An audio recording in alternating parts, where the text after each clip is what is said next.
आजच्या सत्रामध्ये उपस्थित असणाऱ्या सर्वांचं मी स्वागत करतो आणि आपली जी व्याख्यानमाला सुरू आहे भारतीय तत्वज्ञानाचा परिचय, त्याचा आज 8वा दिवस आहे आणि आज आपण ज्या दर्शनाची चर्चा करणार आहोत ते म्हणजे बौद्ध दर्शन.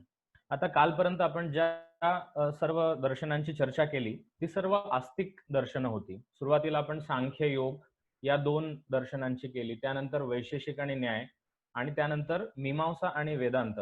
ही जी 6 दर्शनं आहेत ही आस्तिक दर्शनं आहेत. म्हणजे त्यांचं जे काही तत्वज्ञान आहे त्यावरती वेदांचं थोडासा प्रभाव आहे आणि मीमांसा आणि दर्शन जे आपण काल आणि परवा चर्चा केली, तर त्याच्यावरती तर आपण बघितलं की ते पूर्णपणे वेदांवरतीच आश्रित आहेत. म्हणजे वेदांशी या सर्व दर्शनांचा कुठे ना कुठे संबंध होता, ज्या दर्शनांविषयी आपण मागे चर्चा केली. आता आजपासून आपण ज्या दर्शनांची चर्चा करणार आहोत, बौद्ध दर्शन, जैन दर्शन आणि चार्वाक दर्शन, तर या तिघांना आपल्या भारतीय दर्शन परंपरेमध्ये नास्तिक दर्शन असं म्हणतात. आणि नास्तिक म्हणण्याचं कारण असं की त्यांचं जे तत्वज्ञान आहे ते वेदांवरती आधारित नाहीये. त्यांचं जे तत्वज्ञान आहे ते वेदांमुळे प्रभावित झालेलं नाहीये. तर त्या लोकांनी जे त्यांना एक विचार त्यांनी केला, जे चिंतन केलं, ते त्यांनी स्वतंत्रपणे मांडलं. म्हणजे असं नाही की कुठल्यातरी दुसऱ्या एखाद्या ग्रंथावरनं काही गोष्टी आपण घेतल्या किंवा त्याच्यापासून प्रभावित होऊन आपण एखादा नवीन विचार केला आणि तो एक आपण दर्शनाच्या अनुषंगाने मांडला, असं या नास्तिक दर्शनांच्या बाबतीत झालेलं नाहीये. त्याच्यामुळे या दर्शनांना नास्तिक म्हणतात, कारण की वेदांना ते प्रमाण मानत नाहीत आणि वेदांमध्ये जे काही सिद्धांत सांगितलेले आहेत त्याच्यापैकी बऱ्याचशा सिद्धांतांचं ते खंडन सुद्धा करतात, म्हणून त्यांना नास्तिक असं म्हणलेलं आहे. आपल्या संस्कृतमध्ये दर्शनांच्या परंपरेमध्ये एक असा शब्द वापरतात की नास्तिको वेद निंदकः. नास्तिक म्हणजे कोण? की जो वेदांची निंदा करतो किंवा वेदांमध्ये सांगितलेल्या तत्वज्ञानाला जे स्वीकार करत नाहीत त्यांना नास्तिक असं म्हणलंय. जसं आपण पहिल्या सत्रामध्ये बघितलं होतं की नॉर्मली आपण आस्तिक आणि नास्तिक हे जे 2 शब्द आहेत ते ईश्वराला स्वीकार करणे किंवा ईश्वराला न स्वीकार करणे असे आपण प्रचलित अर्थाने वापरतो, की जो व्यक्ती देवाला मानतो त्याला आपण आस्तिक म्हणतो आणि जो देवाला मानत नाही त्याला आपण नास्तिक म्हणतो. पण हे एक सर्वसामान्य आपण जेव्हा व्यवहारामध्ये हे शब्द वापरतो तेव्हा त्याचा तो अर्थ वेगळा होतो. पण जसं आपण बघितलं होतं की दर्शनाच्या परिभाषेमध्ये देवाला स्वीकारणे किंवा देवाला न स्वीकारणे याच्यावरनं आस्तिक किंवा नास्तिक अशा दर्शनाच्या परंपरा होत नाहीत. तर इथे वेदांना जी दर्शनं प्रमाण मानतात त्यांना आस्तिक दर्शनं म्हटलेलं आहे आणि वेदांना जी दर्शनं प्रमाण मानत नाहीत त्यांना नास्तिक दर्शनं म्हटलेलं आहे. आता जरी सुद्धा बौद्ध आणि जैन खास करून ही जी 2 दर्शन आहेत तिला आपण नास्तिक दर्शन जरी म्हटलं तरी सुद्धा त्यांचे काही जे विचार आहेत ते आस्तिक परंपरेशी मिळते जुळते आहेत. म्हणजे नास्तिक जरी ती दर्शन असली तरी सुद्धा पूर्णपणे वैदिक परंपरेशी त्यांनी फारकत घेतलेली नाहीये. म्हणजे निश्चितपणे काही ज्या गोष्टी वेदांच्या ते मान्य करत नाहीत, निश्चितपणे काही गोष्टींचं ते खंडन करतात. पण याचा अर्थ असा नाही की नास्तिक दर्शनांचे जे काही विचार आहेत ते पूर्णपणे आस्तिक दर्शनांच्या अगदी 100% विरुद्ध आहे असं आपल्याला म्हणता येणार नाही. कारण की आपण जेव्हा आज बौद्ध दर्शनाची चर्चा करू आणि त्यानंतर जैन दर्शनाची जेव्हा चर्चा करू त्यावेळेस बरेचसे असे आपल्याला विषय सापडतील, असे बरेचसे आपल्याला विषय वाटतील की जे आस्तिक दर्शनामध्ये सुद्धा समान रूपाने स्वीकार केले गेले आहेत.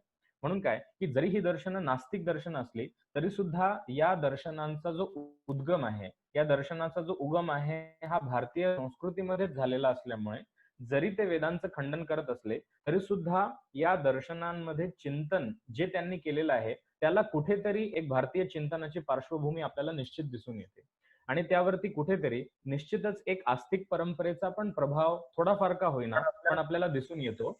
म्हणून जरी ही दर्शनं नास्तिक दर्शन आहेत असं म्हटलं तरी सुद्धा आपल्याला या दर्शनांमध्ये आणि आस्तिक दर्शनांच्या काही सिद्धांतामध्ये निश्चितच आपल्याला साधर्म्य दिसून येतं.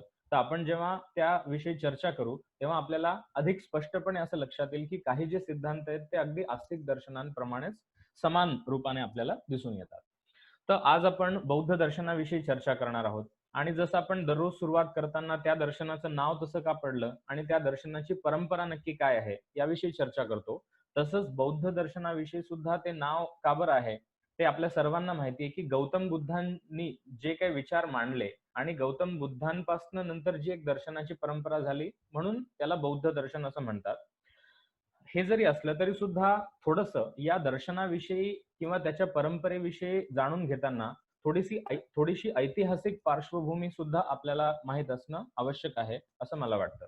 त्याच्यामुळे सुरुवातीला एक 5-10 मिनिटात मी एक बौद्ध दर्शनाची ऐतिहासिक पार्श्वभूमी काय आहे किंवा गौतम बुद्धांचं व्यक्तिमत्व काय होतं, त्यांनी नक्की कशा प्रकारच्या साधना केल्या, त्यांनी नक्की काय पद्धतीने विचार केला आणि त्यांचं जे चिंतन नंतर त्यांनी सर्व लोकांसमोर मांडलं, तर त्याच्यामागे नक्की पार्श्वभूमी काय होती, हे जाणून घेण्यासाठी थोडंसं एक ऐतिहासिक सुद्धा आपल्याला त्यांच्याविषयी जाणून घेणं आवश्यक आहे, असं मला वाटतं. आता यातल्या बऱ्याचशा गोष्टी आपल्या सर्वांना माहिती असतील. महात्मा गौतम बुद्धांचं जे जीवन चरित्र होतं, तर आपल्या सर्वांना माहिती की त्यांचं मूळ नाव हे सिद्धार्थ होतं आणि त्यांच्या आई-वडिलांचं नाव, त्यांच्या वडिलांचं नाव होतं शुद्धोधन आणि आईचं नाव त्यांचं होतं महामाया. आणि साधारणपणे इसवी सन पूर्व 5वं किंवा 6वं शतक असा त्यांचा कालावधी आहे, असं एकूण सर्व विद्वानांनी म्हणजे संशोधन करून त्यांनी असा निष्कर्ष काढलेला आहे. इसवी सन पूर्व 5वं किंवा 6वं शतक. आणि ज्या वंशामध्ये त्यांचा जन्म झाला, तर त्या वंशाचं नाव आहे शाक्य वंश. आणि हा जो वंश होता, आता आजकालच्या भौगोलिक परिस्थितीप्रमाणे आपण जर म्हणलं, की जो नेपाळ हे जे हा जो एक देश आहे किंवा काश्मीर प्रांत किंवा उत्तर भारत म्हणजे हा जो एक सर्व प्रांत आहे, तर हा सर्व जो प्रांत आहे, हा त्या शाक्य वंशाचे जे लोकं होते, त्यांचं हे राहण्याचं ठिकाण होतं. आपल्याला माहिती आहे, की आज जरी नेपाळ हा एक वेगळा देश असला, तरी सुद्धा प्राचीन भारतामध्ये तो आपल्या भारताचाच भाग होता. म्हणजे आज जी काही राष्ट्र इतर आपल्याला म्हणजे वेगळी राष्ट्र आहेत, जसं पाकिस्तान झालं किंवा अफगाणिस्तान झालं, तर काही हजार वर्षापूर्वी ही सर्व जी राष्ट्र होती, ही भारताचाच अविभाज्य भाग होती. तसंच गौतम बुद्धांचा जन्म ज्या ठिकाणी झाला, ते जे स्थान आहे, त्याचं नाव आहे लुंबिनी आणि ते आज नेपाळमध्ये आहे. आणि आपल्या सर्वांना माहिती आहे, की त्यांचं जे पूर्व जीवन होतं, ते अति थाटामाटात, अतिशय राजसी पद्धतीचं त्यांचं जीवन होतं. पण त्याच्यानंतर जसं-जसं ते मोठे होत गेले, जसं-जसं त्यांना ज्ञान प्राप्त होत गेलं, तर सुरुवातीच्या काळापासनं, बाल्यकाळापासनं असं म्हटलं जातं, की त्यांच्या चित्तामध्ये वैराग्य भावना थोडीशी होती आणि हळू ती जास्तीत जास्त वाढत गेली. म्हणजे जे संसार आहे किंवा इतर ज्या काही भौतिक गोष्टी आहेत, त्याच्यामध्ये त्यांचं चित्त सुरुवातीपासूनच आसक्त नव्हतं. त्यांना सुरुवातीपासूनच हे जे भौतिक आयुष्य आहे किंवा जे सर्वसामान्यांसारखं आयुष्य आहे, त्याच्यामध्ये त्यांना रस नव्हता आणि जे वैराग्य त्यांच्यामध्ये होतं, हळू ते वाढत जाऊन जेव्हा त्यांचं वय 29 वर्ष होतं आणि आपल्याला जसं माहिती आहे, की त्यावेळेस त्यांचं लग्न पण झालेलं होतं. त्यांची जी पत्नी आहे, तिचं नाव यशोधरा आणि त्यांना एक मुलगा सुद्धा होता, ज्याचं नाव राहुल असं होतं. तर सांसारिक आयुष्यामधनं सुद्धा त्यांच्या मनामध्ये वैराग्य भावना असल्यामुळे जेव्हा ते 29 वर्षाचे होते, तेव्हा त्यांनी आपलं घर सोडलं सत्याच्या शोधासाठी. हा एक सर्व इतिहास आपल्याला माहिती आहे. आणि जेव्हा त्यांनी घर सोडलं, त्याला बौद्ध परंपरेमध्ये एक खास विशिष्ट ते नाव देतात. त्याला ते म्हणतात महाभिनिष्क्रमण. जसं संस्कृतमध्ये या शब्दाचा अर्थ आहे महा म्हणजे महान किंवा मोठं आणि निष्क्रमण म्हणजे घर सोडून दुसरीकडे जाणे. तर गौतम बुद्धांनी त्यांचं जे थाटामाटातलं जे आयुष्य होतं, जे त्यांचं राजसी आयुष्य होतं, ते त्यांनी सोडलं आणि नंतर त्यांनी साधनेसाठी किंवा ज्ञान प्राप्तीसाठी त्यांनी घर सोडून त्यांनी एक तपस्या करण्यासाठी ते बाहेर गेले. त्याच्यामुळे याला महाअभिनिष्क्रमण असं बौद्ध परंपरेमध्ये म्हटलं जातं. आणि त्यानंतर 29व्या वर्षी जेव्हा त्यांनी घर सोडलं, असं म्हटलं जातं, की त्यानंतर त्यांनी अनेक वेगवेगळ्या योग्यांच्या, अनेक वेगवेगळ्या तपस्वी लोकांच्या, अनेक वेगवेगळ्या साधकांच्या त्यांनी भेटी घेतल्या आणि त्यांच्याकडनं त्यांनी ज्ञान प्राप्तीचा मार्ग जाणून घेण्याचा प्रयत्न केला. आणि कोणी त्यांना जी काही साधना करायला सांगितली, की तुम्ही हे करून बघा, तुम्ही हे करून बघा आणि जितके पण त्यांना बरेचसे गुरु म्हणून भेटले, तर त्या प्रकारच्या सर्व साधना त्यांनी अतिशय प्रामाणिकपणे केल्या. अतिशय त्यांनी आपण असं म्हणूया, की कठोर तपस्या केली. पण तरी सुद्धा ज्या काही तपस्या किंवा जे काही साधना मार्ग इतर गुरूंनी त्यांना सांगितले, त्याच्यापासून त्यांना पूर्ण समाधान झालं नाही. म्हणजे जे काही योग त्यांना सांगितला गेला किंवा ज्या प्रकारच्या तपस्या त्यांना इतर गुरूंनी सांगितल्या, त्या त्यांनी अतिशय प्रामाणिकपणे फॉलो केल्या आणि कधी-कधी तर अशी पण वेळ आली, की त्या तपस्या केल्यामुळे त्यांचं शरीर एकदम कृश झालं होतं. म्हणजे ते अतिशय बारीक झाले होते आणि त्यांच्या शरीरामध्ये अजिबात मांस नव्हतं. तर तेव्हा त्यांना असं वाटलं, की इतकी जर आपण कठोर तपस्या केली आणि आपलं शरीर जर इतकं दुर्बळ झालं, की ते एका ठिकाणाहून दुसऱ्या ठिकाणी चालायला पण आपल्याला त्रास होतोय. तर अशा प्रकारच्या कठोर तपस्येमुळे जर मला माझ्या स्वतःच्या शरीरावरती जर नियंत्रण नसेल, तर मी माझ्या चित्तावरती नियंत्रण कसं मिळवू? आणि जर चित्तावरती नियंत्रण नसेल, तर मला ज्ञानप्राप्ती कशी काय होईल?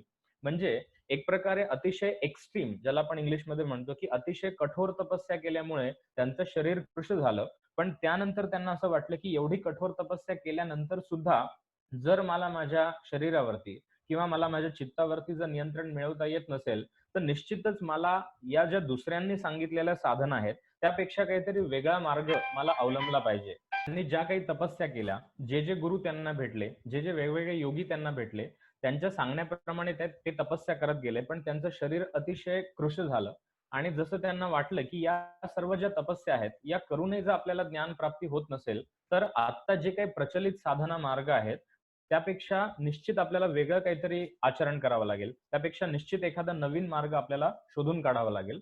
म्हणून ज्या काही प्रचलित साधना होत्या किंवा तपस्या होत्या, ज्या त्यांना इतर गुरूंकडनं मिळाल्या, त्या सर्व त्यांनी सोडल्या आणि ते स्वतःचा मार्ग शोधण्यासाठी म्हणून त्यांनी चिंतन केलं. आता या दरम्यान असा पण एक उल्लेख मिळतो, की भगवान गौतम बुद्धांनी एका गुरूंकडनं, ज्यांचं नाव होतं अराड कलाम, त्यांच्याकडनं त्यांनी सांख्य दर्शनाचं पण त्यांनी ज्ञान प्राप्त करून घेतलं. त्यानंतर त्यांनी इतर पण योग दर्शनाच्या ज्या साधना होत्या, त्याचं त्यांनी ज्ञान प्राप्त करून घेतलं. म्हणजे अनेक वेगवेगळ्या गुरूंकडनं त्यांनी ज्ञान प्राप्त करून घेण्याचा प्रयत्न केला आणि त्यांनी तपस्या पण केला. पण त्यामुळे त्यांना ज्ञान प्राप्त झालं नाही, त्यांना समाधान झालं नाही. म्हणून त्यांनी स्वतःचा मार्ग जो साधनेचा होता, तो त्यांनी स्वतः शोधून काढण्याचा प्रयत्न केला.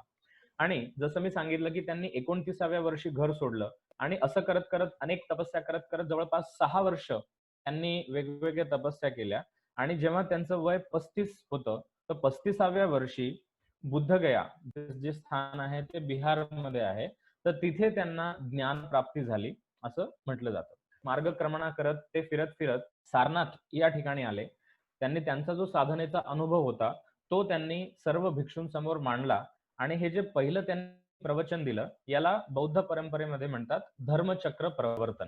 तर पहिला जो उपदेश त्यांनी दिला, तो सारनाथ या ठिकाणी दिला. असं म्हटलं जातं, की त्या काळी जी काही ज्ञानाची भाषा होती, इतर बरेचसे जे ग्रंथ इतर दर्शनांचे होते किंवा ज्या काही चर्चा वगैरे होत होत्या दार्शनिकांमध्ये किंवा जे काही विचार-विनिमय होत होते आणि ज्ञानाची जी भाषा होती ती संस्कृत होती. पण तरीसुद्धा बुद्धांनी जेव्हा लोकांना उपदेश द्यायला सुरुवात केली, तेव्हा त्यांनी त्या काळची जी प्रचलित लोकभाषा होती, म्हणजे जिला मागधी असं म्हणतात किंवा आजकाल आपण त्याला पाली भाषा असं म्हणतो. तर त्यांनी जो काही उपदेश लोकांना दिला, तो त्यांनी पाली भाषेमध्ये दिला आणि म्हणूनच त्यांचा जो काही उपदेश आहे ते ग्रंथ संस्कृतमध्ये फारसे नंतरच्या काळात जे आचार्यांनी लिहिले संस्कृतमध्ये तो एक वेगळा मुद्दा आहे. पण मूळ बुद्धांनी जेव्हा उपदेश दिला तो फक्त पाली भाषेमध्ये दिला आणि इतर दर्शनांपेक्षा आपल्याला जे बौद्ध दर्शनाचं एक वैशिष्ट्य आहे ते आपल्याला असं म्हणावं लागेल, की जी आस्तिक दर्शन आहेत, की सांख्य योग किंवा न्याय वैशेषिक, तर आपण जर पहिल्या दिवशी बघितलं होतं, की सर्व ग्रंथांचे जे प्रवर्तक आहेत, सर्व दर्शनांचे जे प्रवर्तक आहेत, की महर्षी पतंजली किंवा कपिल किंवा गौतम आणि कणाद, म्हणजे या सर्व आचार्यांनी स्वतःहून त्या दर्शनांचे ग्रंथ त्यांनी लिहिले. म्हणून त्यांनी स्वतःहून त्या दर्शनाच्या परंपरेला सुरुवात केली. पण बौद्ध दर्शनाविषयी किंवा बौद्ध धर्माविषयी आपल्याला असं म्हणावं लागेल, की गौतम बुद्धांचा उद्देश एखाद्या धर्माची सुरुवात करणे, एखाद्या धर्माची स्थापना करणे असा नव्हता किंवा गौतम बुद्धांचा उद्देश असा पण नव्हता, की मी एखाद्या दार्शनिक परंपरेला सुरुवात करावी. म्हणजे बौद्ध दर्शन म्हणून आपण आज जे काही म्हणतो किंवा बौद्ध धर्म म्हणून जे काही प्रचलित आहे, तर गौतम बुद्धांनी काही ठरवून बौद्ध धर्माला सुरुवात केली किंवा धर्माची स्थापना केली आणि दर्शनावरती एखादा ग्रंथ लिहिला, असं झालेलं नाही. म्हणजे बुद्धांनी स्वतःहून काही कुठला ग्रंथ लिहिलेला नाहीये. पण त्यांनी वेगवेगळ्या ठिकाणी जाऊन लोकांसमोर जे काही त्यांनी संवाद साधला, जे काही त्यांनी एक उपदेश केला, त्यांच्या निर्वाणानंतर जे काही त्यांचे अनुयायी होते, त्यांनी सर्व त्यांच्या उपदेशांचं संकलन केलं आणि नंतर तो ग्रंथ एक जो आहे तो त्रिपिटक म्हणून आपल्याला प्राप्त होतो. म्हणून इतर दर्शनांपेक्षा बौद्ध दर्शनामध्ये किंवा बौद्ध धर्माचा हे एक वैशिष्ट्य असं आपल्याला म्हणावं लागेल, की जरी आपण या दर्शनाचे प्रवर्तक गौतम बुद्ध आहे, असं जरी म्हटलं, तरी सुद्धा या दर्शनाच्या सुरुवातीला बुद्धांनी काही स्वतःहून एखादा ग्रंथ लिहिलेला नाही किंवा त्यांनी स्वतःहून एखाद्या धर्माची स्थापना केली नाही. हे इथे आपल्याला विशेष म्हणावं लागेल. आणि जसं मी सांगितलं, की ते 35व्या वर्षी त्यांना ज्ञानप्राप्ती झाली. त्यानंतर त्यांचं जे आयुष्य होतं ते साधारणपणे 80 वर्षापर्यंत ते जगले आणि त्यांच्यानंतर जेव्हा त्यांचं निर्वाण झालं, तेव्हा म्हणजे पूर्ण त्यांचं आयुष्य जे होतं ते त्यांनी सर्व अनुयायांसमोर किंवा त्यांना जे फॉलो करणारे लोकं होते, त्यांना त्यांनी ज्ञान दिलं. वेगवेगळ्या ठिकाणी जाऊन त्यांनी प्रवचन दिलं आणि ते सर्व पाली भाषेमध्ये दिलं, की जी त्यावेळेसची लोकभाषा होती, जी सर्वांना समजणारी अशी भाषा होती. पण काय झालं, की ज्यावेळेस त्यांचं निर्वाण झालं, म्हणजे जोपर्यंत त्यांचं आयुष्य होतं, तोपर्यंत त्यांचा जो उपदेश होता, तो कुठेही रेकॉर्डेड नव्हता. कुठेही ग्रंथांच्या रूपामध्ये लोकांनी त्याला लिहून ठेवण्याचा प्रयत्न केला नाही. कारण की सगळीकडे ते जात होते आणि वेगवेगळ्या ठिकाणी ते वेगवेगळ्या लोकांना उपदेश देत होते. आणि जो काही उपदेश होता, तो असं नव्हतं की ते फक्त तत्त्वज्ञानाच्या बाबतीत होता. पण ते अनेक म्हणजे नीतिशास्त्र असेल किंवा लोकांना चांगलं आयुष्य जगण्यासाठी त्यांचं आचरण कसं असावं, लोकांनी कशा प्रकारचं कर्म केलं पाहिजे, म्हणजे ते जास्त करून नीती विषयक उपदेश देत होते किंवा आचरण कसं असलं पाहिजे, याविषयी उपदेश देत होते. आणि तत्त्वज्ञानाचा पण भाग त्याच्यामध्ये होता. पण जेव्हा त्यांचं आयुष्य होतं, त्यावेळेस कुठल्याही प्रकारच्या ग्रंथाची रचना झाली नाही. पण जेव्हा त्यांचं महानिर्वाण झालं, जेव्हा त्यांचं महापरिनिर्वाण झालं, त्यानंतर जे पण त्यांचे अनुयायी होते, त्यांना सर्वांना असं वाटलं, की बुद्धांचं ज्ञान जे आहे ते सगळं मौखिक परंपरेमध्ये आहे. म्हणजे आपण ते सर्व ऐकलं आणि आपल्याला ते ज्ञान झालं, पण आपण या सर्व ज्ञानाचं संकलन करून ठेवण्याची अतिशय आवश्यकता आहे. कारण की ते अनेक ठिकाणी गेले आणि ते सर्व स्कॅटर्ड होतं. स्कॅटर्ड म्हणजे सगळीकडे विखुरलेलं होतं. ते एका ठिकाणी नव्हतं. त्याच्यामुळे त्यांच्या निर्वाणानंतर त्यांचे सर्व जे शिष्य होते, त्यांचे सर्व जे अनुयायी होते, ते एकत्र आले. त्याला बौद्ध इतिहासामध्ये प्रथम संगीती असं म्हणतात. संगीती म्हणजे सर्व अनुयायी एकत्र आले आणि त्यांनी असं ठरवलं, की जे काही त्यांचा उपदेश आहे, जे काही त्यांचं तत्वज्ञान आहे, ते आपण सर्व संकलित करून ठेवलं पाहिजे. आणि जेव्हा ते एकत्र आले, तर असं म्हटलं जातं, की मगध म्हणजे बिहारमध्ये जो एक प्रांत आहे मगध किंवा राजगृह अशा ठिकाणी ती पहिली संगती झाली होती त्यांच्या अनुयायांची. आणि त्या ठिकाणी जे त्रिपिटक म्हणून ग्रंथ आहे, त्याच्यापैकी सुत्त पिटक आणि विनय पिटक या 2 पिटकांची रचना झाली. आता या ग्रंथाविषयी नंतर मी आपल्याला सांगणार आहे, की हा त्रिपिटक ग्रंथ म्हणजे नक्की कसा आहे, त्याचं स्वरूप कसं आहे आणि बुद्धांचं जे काही सगळं तत्वज्ञान आहे किंवा त्यांची जी सगळी शिकवण आहे, ती या त्रिपिटक ग्रंथामध्ये आहे, जो पाली भाषेमध्ये आहे. तर पहिली जी संगती झाली होती, ती राजगृह आणि मगध या ठिकाणी झाली, ज्याच्यामध्ये बऱ्याचशे त्यांचे जे उपदेश होते, बरीचशी जी शिकवण होती, ती संकलित करण्याचा प्रयत्न झाला. पण त्यानंतर काही वर्ष गेल्यानंतर जसं आपल्याला माहिती आहे, की आजकालच्या परिस्थितीमध्ये पण आपल्याला दिसतं, की एखादा जो विचारवंत असतो, एखादा जो तत्वज्ञ असतो, तो आपले विचार जो असतो, तो लोकांसमोर मांडतो. पण जसा काळ होत जातो, म्हणजे काही वर्ष झाल्यानंतर 50, 60, 100 एक वर्ष झाल्यानंतर त्या विचारवंतांचे विचार काय होते, याविषयी त्यांच्या अनुयायांमध्येच मतभेद व्हायला लागतात. आणि दुर्दैवाने तसंच बुद्धांच्या बाबतीमध्ये सुद्धा झालं, की पहिल्यांदा जी संगती झाली, जे काही त्यांचे विचार एक ग्रंथरूपाने निबद्ध करण्यात आले. त्यानंतर सुमारे 100 वर्षानंतर जे काही त्यांचे अनुयायी होते, त्यांच्यामध्ये भरपूर मतभेद झाले, की त्या तत्वज्ञानाचा अर्थ काय आहे? त्याचं इंटरप्रिटिंग कसं केलं गेलं पाहिजे, याविषयी त्यांचे अनेक मतभेद झाले. आणि 100 वर्षानंतर म्हणजे पहिली संगती झाल्यानंतर त्यानंतर जवळपास 100 वर्षांनी दुसरी संगीती झाली किंवा दुसरं दुसरं संमेलन झालं, की जे एक संमेलन झालं वैशाली या ठिकाणी, जे बिहारमध्येच आहे आणि दुसरं संमेलन झालं कौशंबी या ठिकाणी. आता 2-2 संमेलनं का बरं झाले? कारण की त्यांचे जे अनुयायी होते, त्यांच्यामध्ये एकवाक्यता झाली नाही. त्यांच्यामध्ये एकमत झालं नाही. त्याच्यामुळे काही लोकांनी ते संमेलन एका ठिकाणी घेतलं आणि काही लोकांनी दुसरं संमेलन दुसऱ्या ठिकाणी घेतलं. तर अशा पद्धतीने जवळपास 50, 60, 100 वर्षांनंतर बुद्धांच्या महापरिनिर्वाणानंतर त्यांचे जे अनुयायी होते त्यांच्यामध्येच बरेचसे मतभेद झाले. तर दुसरं जे संमेलन झालं, दुसरी जी संगती झाली त्याच्यामध्ये पण काही वेगवेगळ्या गोष्टींविषयी निर्णय झाला. ते पण ग्रंथरूपाने लिहिलं गेलं. ते पण निबद्ध केलं गेलं. आणि त्यानंतर अजून काही वर्षांनी म्हणजे साधारण अजून एक 100 एक वर्षांनी म्हणजे साधारण 3रं शतक, इसवी सन पूर्व 3ऱ्या शतकामध्ये तिसरी संगती झाली. म्हणजे बौद्ध इतिहासामध्ये आपल्याला असं वर्णन मिळतं, की एकूण 4 संगती झाल्या होत्या. पहिली जी झाली ती राजगृह, मगध या ठिकाणी झाली. त्यानंतर 100 वर्षांनी 2 वेगवेगळ्या ठिकाणी झाल्या. एक वैशाली आणि एक कौशांबी अशा ठिकाणी. कारण की त्यांच्या अनुयायांमध्ये बरेचसे मतभेद झाले. त्यानंतर अजून जवळपास 100 वर्षांनी पाटलीपुत्र, ज्याला आजकाल आपण पटना असं म्हणतो, की बिहारमधलं जे शहर आहे, तिथे सम्राट अशोकाने तिसरी संगती आयोजित केली होती.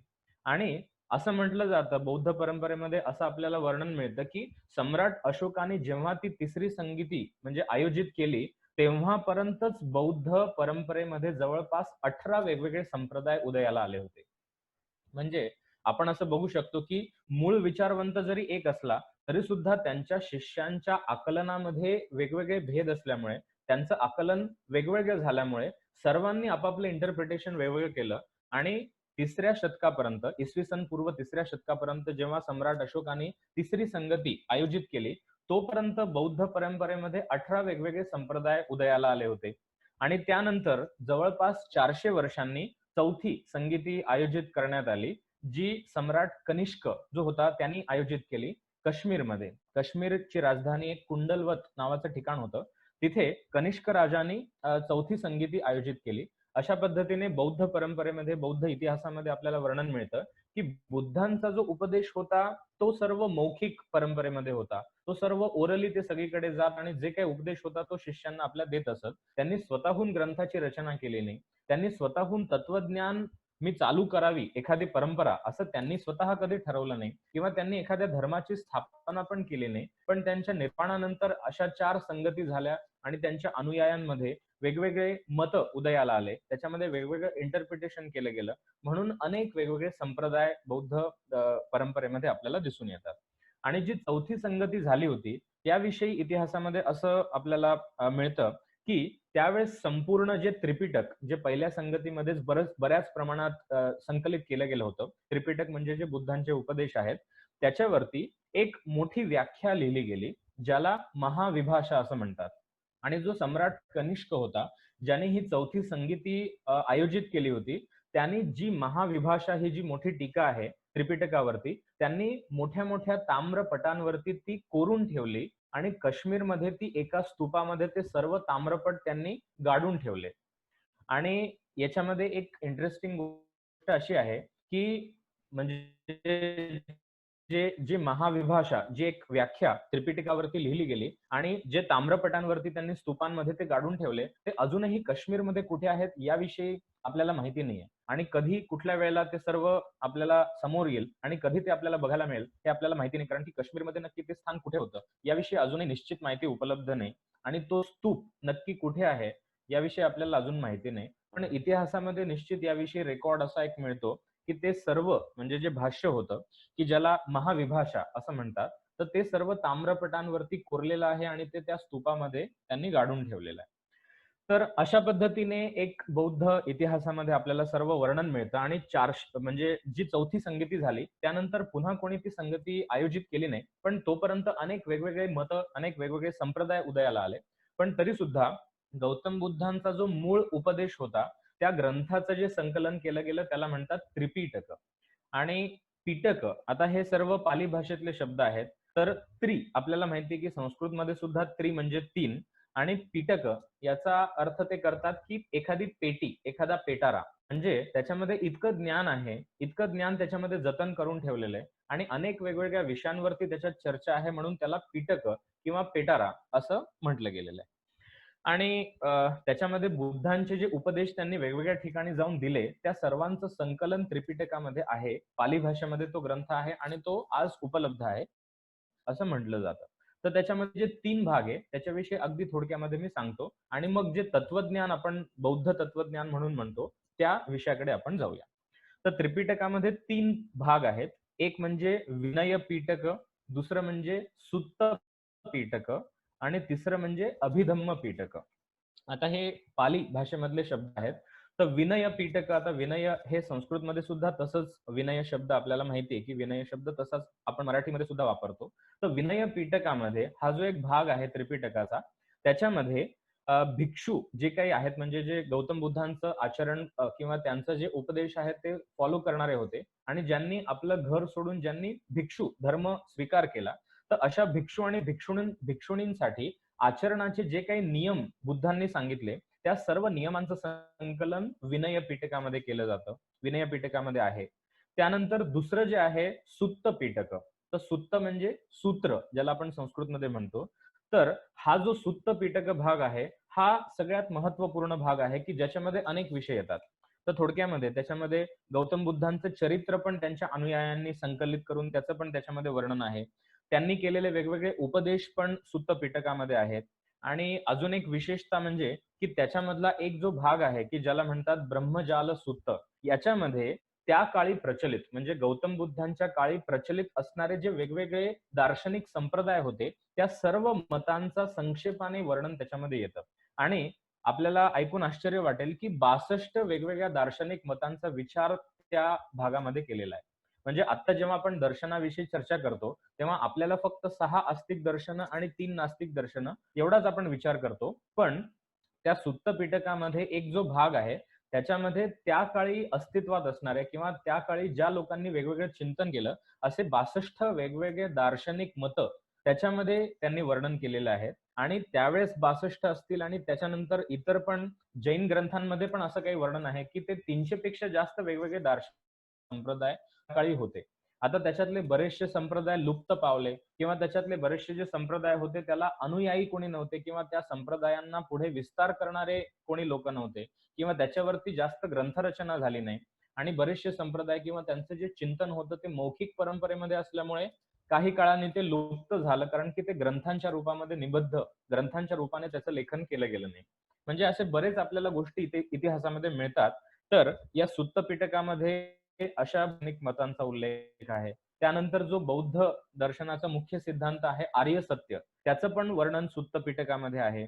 त्यानंतर धम्मपद हा एक अतिशय महत्वाचा भाग आहे, की धम्मपद म्हणजे ज्यामध्ये बुद्धांनी नीतीशास्त्र विषयक उपदेश केला आहे, तो पण या सुत्त पिटकामध्येच येतो. त्यानंतर अजून एक प्रसिद्ध गोष्ट म्हणजे जातक कथा. आपण सर्वांनी कदाचित वाचले असतील किंवा ऐकलं असेल, की गौतम बुद्धांना जेव्हा बुद्धत्व प्राप्त झालं, म्हणजे सिद्धार्थ या रूपाने जेव्हा त्यांनी जो जन्म घेतला, त्याच्या आधीच्या अनेक जन्मांचं स्मरण त्यांना झालं होतं आणि त्या अनेक पूर्वजन्मांविषयी सगळ्या ज्या कथा आहेत, त्या सुद्धा या सुत्त पिटकामध्ये येतात. आणि एकूण इतिहासामध्ये त्यांनी सांगितले की 550 वेगवेगळ्या कथा त्याच्यामध्ये आहेत. आणि बुद्ध जे होते त्यांच्या आधी सुद्धा इतर 24 बुद्ध होऊन गेले, तर त्यांचं पण जे जीवन चरित्र आहे किंवा त्यांना पण ज्ञानप्राप्ती कशी झाली, या सर्वांच्या विषयी सुद्धा वर्णन आपल्याला या सुत्त पिटकामध्ये मिळतं. आणि असं म्हटलं जातं की हे महात्मा गौतम बुद्ध जे होते ते 25वे बुद्ध होते. त्यांच्या आधी सुद्धा 24 बुद्ध होऊन गेले आणि त्या सर्व बुद्धांना ज्ञानप्राप्ती कशी कशी झाली किंवा ते कुठे कुठे जन्माला आले, त्यांना कसं कसं ज्ञान मिळालं, या सर्वांविषयी जे काही माहिती आहे ती सर्व सुत्त पिटकामध्ये आपल्याला मिळते.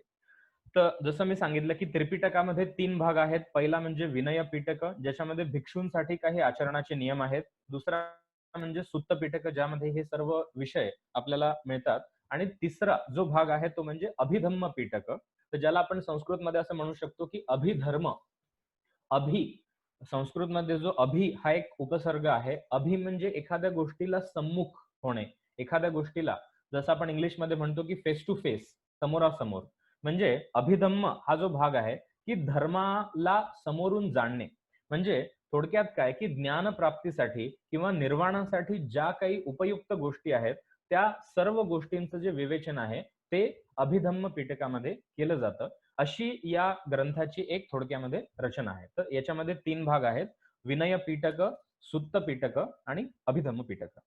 आता आपण ही जी काही चर्चा केली, हा एक थोडक्यामध्ये एक पार्श्वभूमी आपण चर्चा केली, की आपण जेव्हा म्हणतो की बौद्ध धर्म किंवा बौद्ध दर्शन, तर ते समजून घेताना थोडंसं आपल्याला इतिहासाचं पण ज्ञान असलं पाहिजे आणि त्याची पार्श्वभूमी पण आपल्याला माहिती पाहिजे, म्हणून ही चर्चा आपण थोडक्यामध्ये केली. आता आपण जेव्हा दर्शनाकडे येतो, तर जसं मी सांगितलं की बुद्धांनी स्वतः कुठल्याही ग्रंथाची रचना केलेली नाही, पण तरी सुद्धा अनुयायांनी जे काही चिंतन केलेले त्यांच्या उपदेशाविषयी, त्यावरनं आपल्याला बौद्ध दर्शन म्हणजे नक्की काय आहे याचं आपल्याला ज्ञान होतं. आता त्याच्यामध्ये बौद्ध दर्शनामध्ये कुठल्या विषयांवरती त्यांनी चर्चा केलेली आहे याविषयी आपण चर्चा करणारच आहोत. पण त्याच्या आधी कुठल्या विषयांवरती त्यांनी चर्चा केलेली नाही हे सुद्धा जाणणं एक मला वाटतं की इंटरेस्टिंग आहे. म्हणजे जेव्हा बुद्ध वेगवेगळ्या ठिकाणी उपदेश देत असत, त्यावेळेस त्यांचे जे अनुयायी होते, त्यांचे जे शिष्य होते, ते त्यांना वेगवेगळे प्रश्न विचारत होते.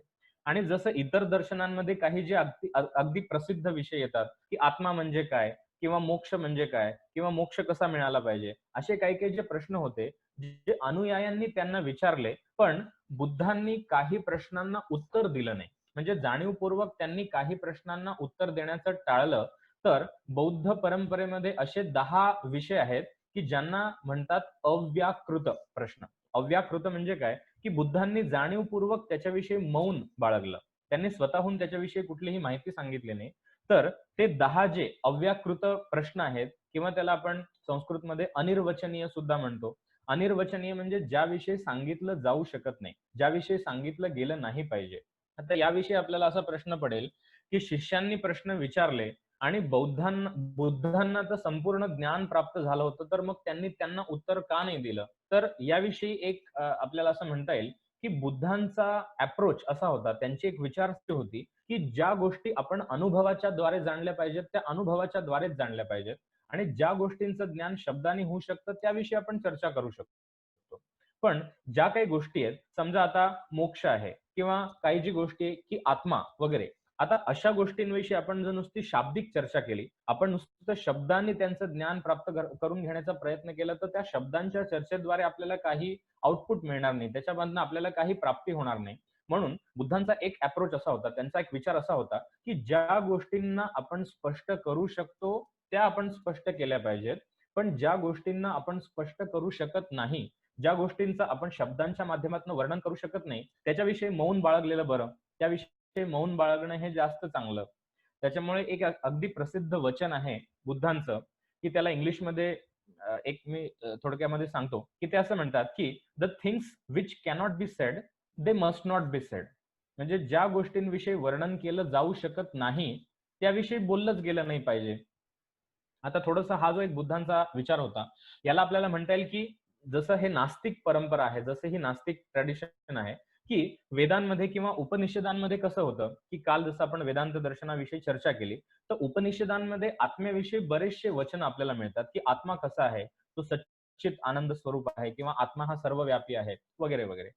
तर बुद्धांना असं वाटतं, की ज्या गोष्टींचा अनुभव आपण प्रत्यक्ष घेतला पाहिजे किंवा ज्या गोष्टींना आपण स्वतः अनुभवलं पाहिजे, त्याविषयी उगीच आपण चर्चा का बरं करावी आणि ज्यांना स्पष्ट करता येत नाही, तर त्याविषयी उगीच आपण शब्द का बरं वाया घालवावे. त्याच्यामुळे वेदांतामध्ये जरी असं म्हटलं जातं, की आत्मा हा सच्चिदानंद आहे, तो सर्वव्यापी आहे, तो सर्व जीवांमध्ये आहे.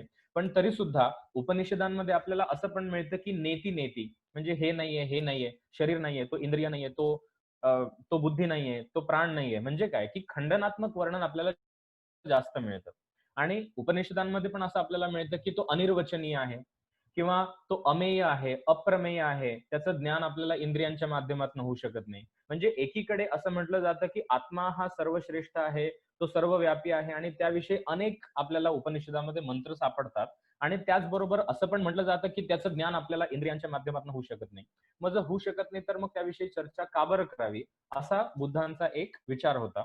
म्हणून बौद्ध परंपरेमध्ये जेव्हा अनुयायांनी बुद्धांना प्रश्न विचारले, त्याविषयी त्यांनी मौन बाळगलं. तर असे 10 प्रश्न आहेत. तर ते कुठले? तर मी तुम्हाला थोडक्यात सांगतो. जेव्हा त्यांना विचारलं, की जगत हे नित्य आहे का अनित्य आहे? तर याविषयी त्यांनी काही सांगितलं नाही, की जगत हे नित्य आहे की अनित्य आहे. म्हणजे ते कायम राहणार आहे की ते क्षणिक आहे, की ते कायमस्वरूपी राहणार नाहीये. याविषयी त्यांनी मौन बाळगलं. 2 प्रश्न झाले. त्यानंतर जगत हे सर्वव्यापी आहे की सीमित आहे? म्हणजे जगत हे सर्वत्र आहे की फक्त थोड्या एका ठिकाणी म्हणजे काही देश, काळांची त्याला मर्यादा आहे. याविषयी पण त्यांनी काही सांगितलं नाही. म्हणजे जगत नित्य का? हा एक प्रश्न झाला. जगत अनित्य आहे का? हा दुसरा प्रश्न झाला. जगत सर्वव्यापी आहे का? हा तिसरा प्रश्न झाला. की जगत हे सीमित आहे. एका विशिष्ट ठिकाणी ते आहे आणि बाकीच्या ठिकाणी पोकळी आहे, तिथे काही नाहीये. असं पण आहे का? तर जगत सीमित आहे का? हा चौथा प्रश्न झाला. त्यानंतर 5वा प्रश्न त्यांना जो विचारला गेला, की आत्मा आणि शरीर हे एकच आहेत का? याविषयी पण त्यांनी काही सांगितलं नाही. आणि आत्मा हा शरीरापेक्षा भिन्न आहे का? याविषयी पण त्यांनी काही सांगितलं नाही. त्यानंतर जो तथागत म्हणजे ज्याला ज्ञानप्राप्ती होते, जो बोधिसत्व आहे, त्याचा मृत्यूनंतर अस्तित्व राहतं का? की नाही राहत? हे पण 2 प्रश्न झाले. आणि अस्तित्व राहतं पण आणि नाही पण राहत म्हणजे शरीराच्या माध्यमातून अस्तित्व राहतं, पण इतर शरीराच्या माध्यमातून अस्तित्व राहत नाही, पण इतर माध्यमातून राहतं का? किंवा तसं पण काही नाहीये. असे एकूण 10 प्रश्न जे होते, जे बौद्ध परंपरेमध्ये त्याला म्हणतात, की अव्याकृत प्रश्न. याविषयी बुद्धांनी काही उत्तर दिलं नाही. म्हणजे याचं आपण संक्षेप जर करायचा ठरवला, म्हणजे जरी ते 10 असले, तरी सुद्धा आपण त्याला थोडक्यात संक्षेपाने असं म्हणू शकतो, की जगत याचं नक्की स्वरूप काय आहे? याविषयी त्यांनी काही सांगितलं नाही. आत्म्याचं खरं स्वरूप काय आहे? याविषयी त्यांनी काही सांगितलं नाही. आणि ज्या व्यक्तीला बोधप्राप्ती होते, ज्या व्यक्तीला ज्ञानप्राप्ती होते, त्याचं मृत्यूनंतर काय होतं याविषयी त्यांनी काही सांगितलं नाही. म्हणजे या 10 प्रश्नांचा आपण जर एक थोडक्यात संक्षेप करायचा ठरवला तर या 3 प्रश्न आपण म्हणू शकतो, की जगत नक्की काय आहे? आत्मा नक्की काय आहे? आणि ज्याला ज्ञानप्राप्ती होते त्याचं मृत्यूनंतर काय होतं? याविषयी त्यांनी काहीही सांगितलेलं नाही. म्हणून या प्रश्नांना बौद्ध परंपरेमध्ये अव्याकृत असं म्हणतात, ज्याविषयी त्यांनी काही उत्तर दिलेलं नाही. पण ज्याविषयी त्यांनी सांगितलं नाही तो एक भाग वेगळा. पण त्यांनी नक्की कशाविषयी सांगितलं याविषयी आता थोडंसं आपण चिंतन करूया. तर बौद्ध दर्शनामध्ये त्यांनी मुख्य 4 भावना सांगितल्या. बौद्ध दर्शनामध्ये पण त्यांची चर्चा आहे आणि गौतम बुद्धांनी पण जो उपदेश केला, तर त्याच्यामध्ये आपल्याला असं म्हणता येईल, की 2 जे सिद्धांत आहेत, 2 ज्या गोष्टी आहेत त्या अतिशय प्रमुख आहेत. एक म्हणजे 4 भावना आणि दुसरं म्हणजे 4 आर्य सत्य. तर जे आर्य सत्य आहेत त्याविषयी आपण नंतर चर्चा करणार आहोत. सुरुवातीला आपण 4 भावना कुठल्या आहेत त्याविषयी आपण चर्चा करू. तर 4 भावना म्हणजे ते म्हणतात, की पहिली जी भावना आहे म्हणजे जी त्यांच्या मनामध्ये आली आणि जी अतिशय दृढ आहे असं त्यांना वाटलं. म्हणजे एक प्रकारे हे 4 सिद्धांतच आहेत. त्यांना ते 4 भावना असं म्हणतात. तर पहिली जी भावना आहे ती म्हणजे सर्वं दुःखं दुःखम. म्हणजे जेव्हा त्यांनी घर सोडलं आणि जेव्हा त्यांनी जगामध्ये सगळीकडे गोष्टी बघितल्या, तेव्हा त्यांच्या असं लक्षात आलं, की सगळीकडे दुःख आहे. कारण आपण कथा वाचली, आपल्याला माहिती आहे, की त्यांनी एका वृद्ध व्यक्तीला बघितलं, त्यांनी आजारी व्यक्तीला बघितलं आणि त्यांनी ज्याचा मृत्यू झालाय अशा ठिकाणी ते गेले आणि अशा ठिकाणी त्यांनी बघितलं, की जगात सगळीकडे दुःख आहे. त्याच्यामुळे पहिली जी दृढ भावना आहे, ती म्हणजे सर्वं दुःखं दुःखम. त्यानंतर दुसरी जी भावना आहे ती म्हणजे सर्वं क्षणिकं क्षणिकं. म्हणजे सर्व काही क्षणिक आहे. या जगामध्ये कुठलीही वस्तू स्थायी नाहीये. कुठली पण गोष्ट परमनंट नाहीये. सर्व गोष्टी या क्षणिक आहेत. ही दुसरी भावना झाली. त्यानंतर तिसरी भावना सर्वं स्वलक्षणं स्वलक्षणं. म्हणजे जेव्हा प्रत्येक गोष्ट ही क्षणिक आहे, हे आपण म्हणतो, तेव्हा प्रत्येक गोष्ट जी आहे ती स्वलक्षणं. स्वलक्षणं म्हणजे ज्याला आपण इंग्लिशमध्ये म्हणू शकतो, की युनिक. म्हणजे काय, की कुठल्याही वस्तूचं इतर कुठल्याही गोष्टीशी साधर्म्य नाहीये.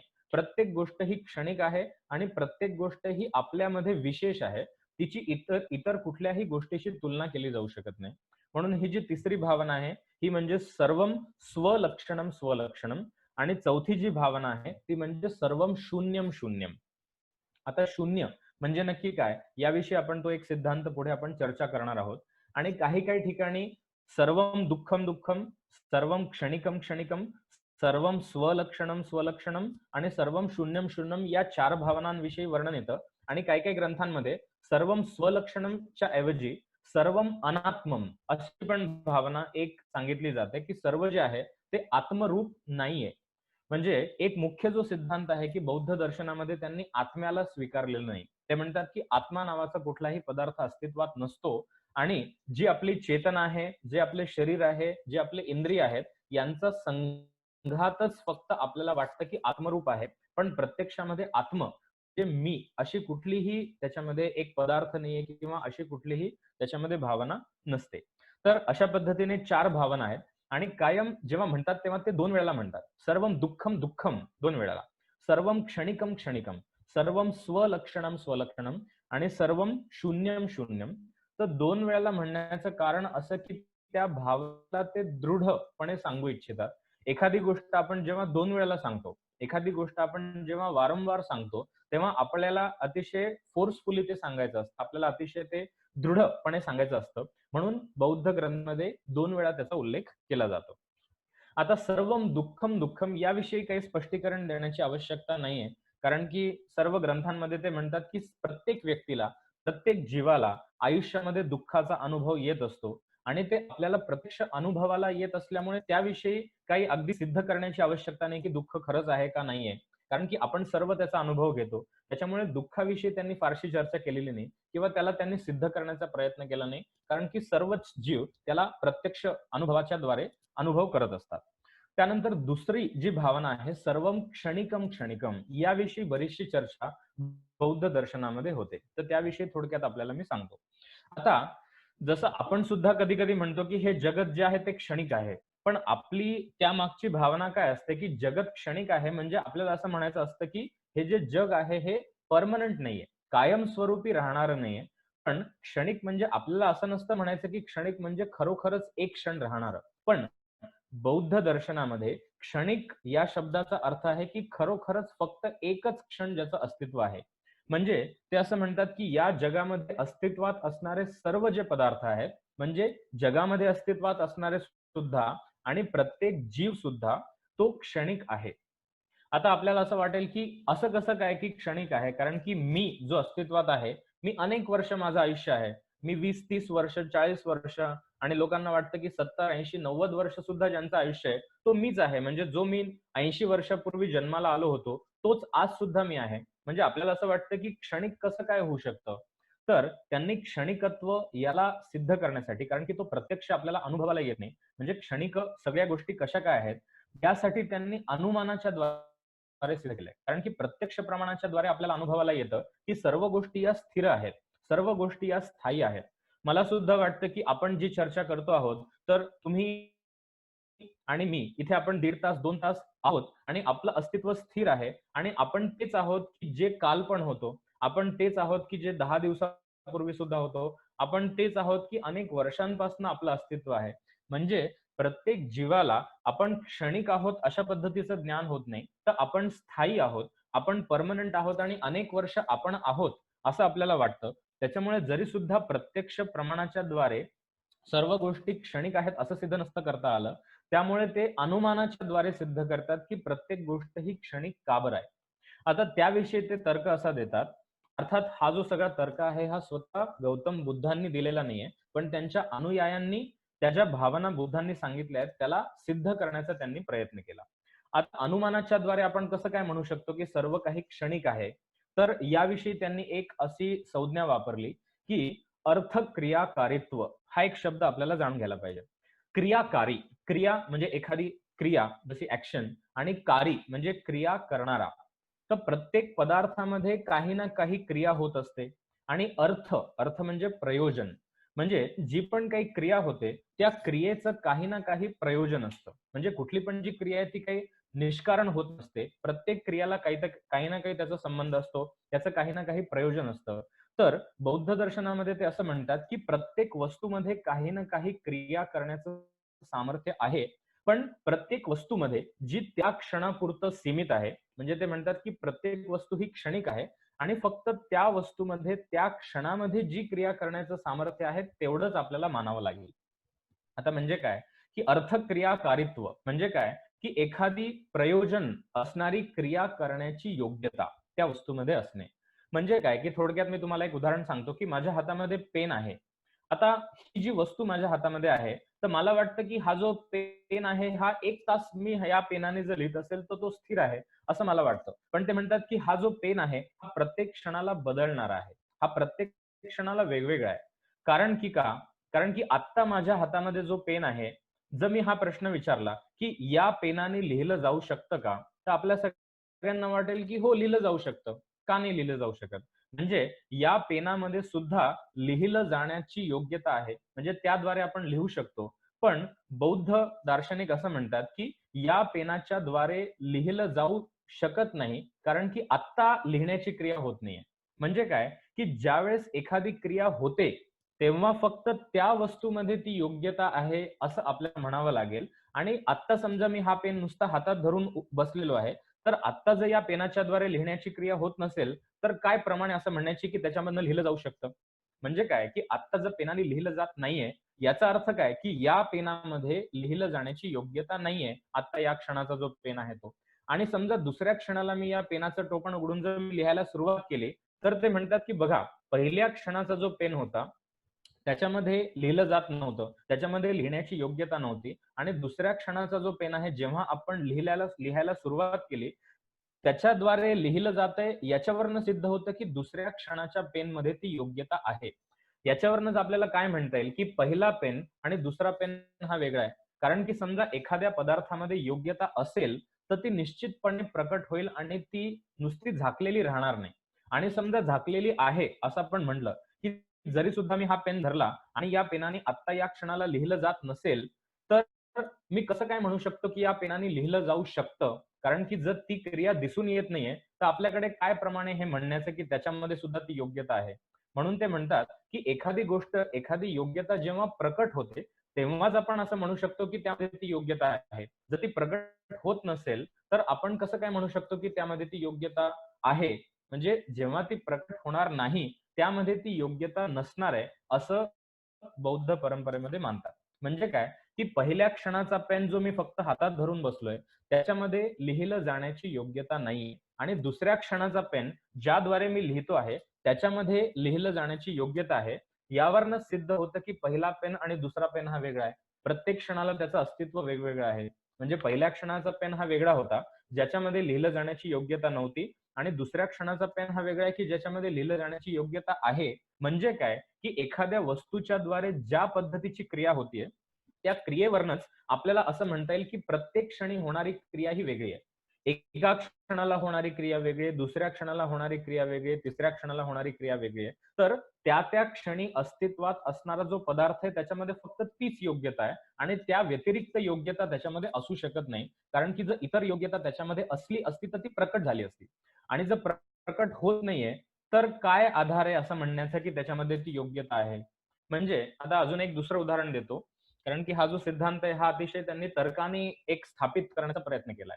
समजा आता मी इथे बसलेलो आहे आणि मी आपल्याशी काही चर्चा करतोय, आपल्याशी काही संवाद करतोय आणि मी जर असं म्हटलं, की मला कार चालवता येते. मला कार चालवता येते, असं जर मी म्हटलं, पण आत्ता तर या क्षणाला मी कार चालवत नाहीये. मग तुम्ही असं म्हणू शकता, की कशावरनं तुम्हाला कार चालवता येते? म्हणजे मी नुसतं असंही म्हणू शकतो, मला जरी येत नसली कार चालवता, तरी सुद्धा मी नुसतं शब्दाने असं सांगू शकतो, की मला कार चालवता येते.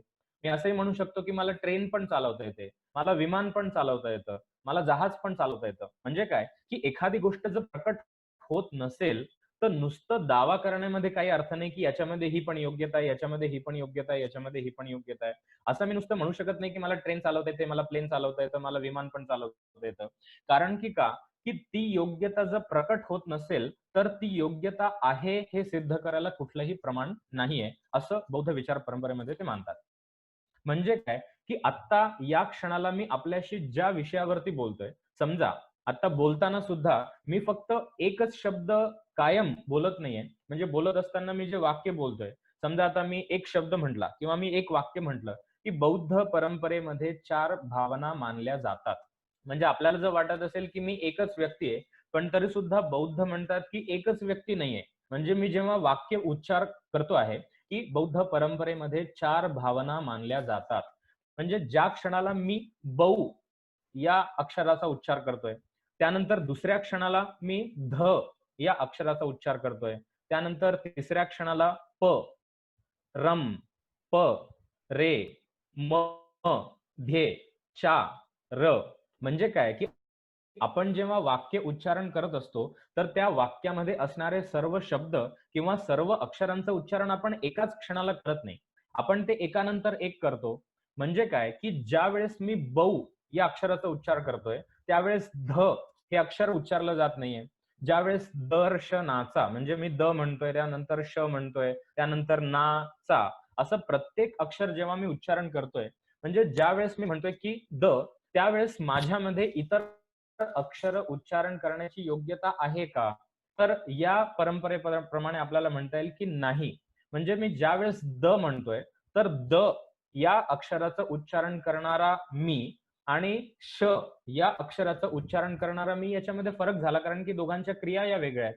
म्हणजे मी जेव्हा बौ असं म्हणतोय, तेव्हा बौ या ध्वनीचा उच्चारण करणारी व्यक्ती ही वेगळी आहे. ध या अक्षराचं उच्चारण करणारी व्यक्ती ही वेगळी आहे, कारण की त्यांचं जे अर्थक्रियाकारित्व आहे, अर्थक्रियाकारित्व म्हणजे क्रिया करण्याची योग्यता वेगवेगळी आहे. आता ज्यावेळेस मी बौ म्हणतोय त्याच क्षणाला मला द म्हणता येईल का? नाही म्हणता येणार. कारण की एकाच वेळेला मी 2 वेगवेगळे ध्वनी उच्चारू शकत नाही. कारण की मला मर्यादा आहेत.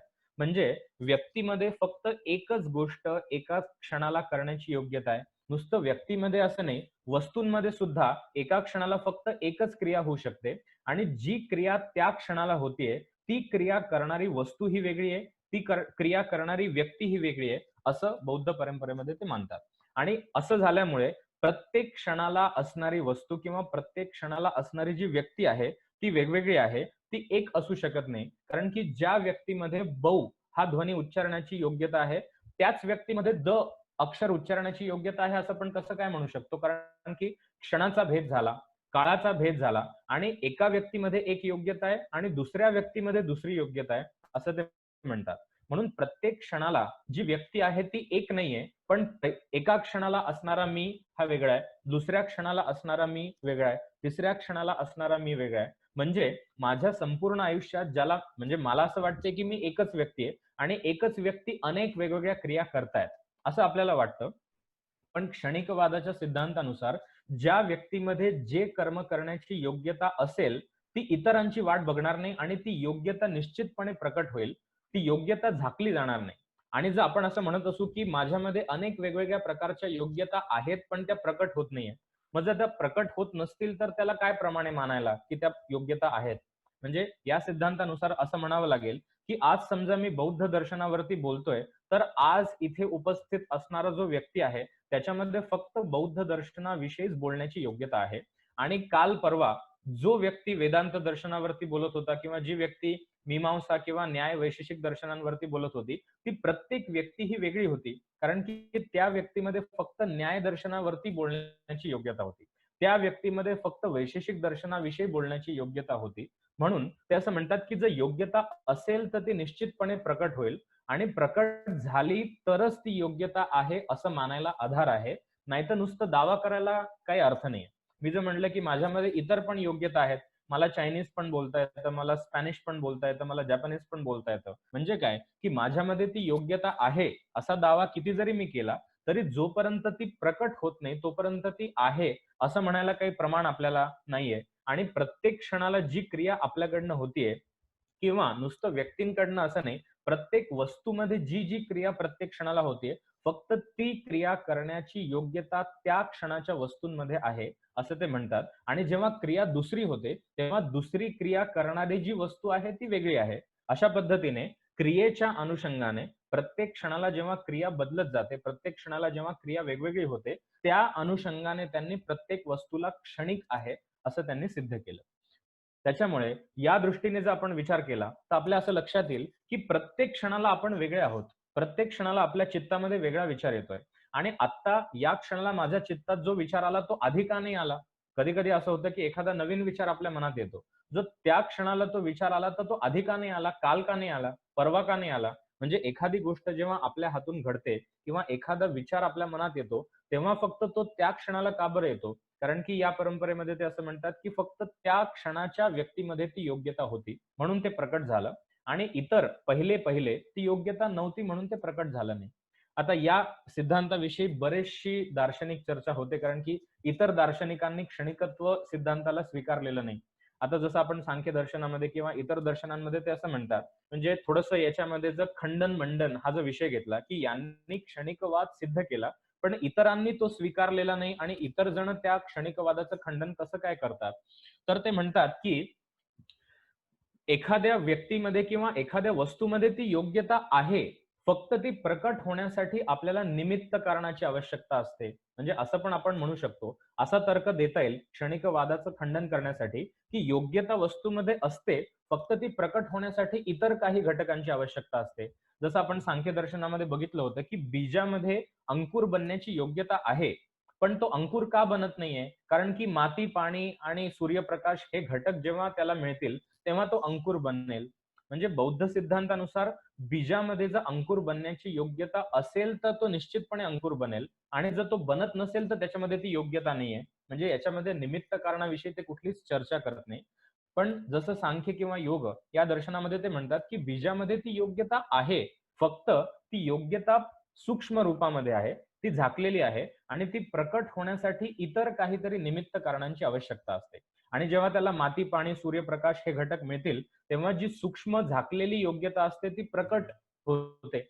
मग बौद्ध याच्यावरती असं उत्तर देतात, की जर निमित्त कारणांच्यामुळे जर ती योग्यता प्रकट होत असेल, तर मग निमित्त कारणामध्येच ती योग्यता आहे असं मानायला काय हरकत आहे?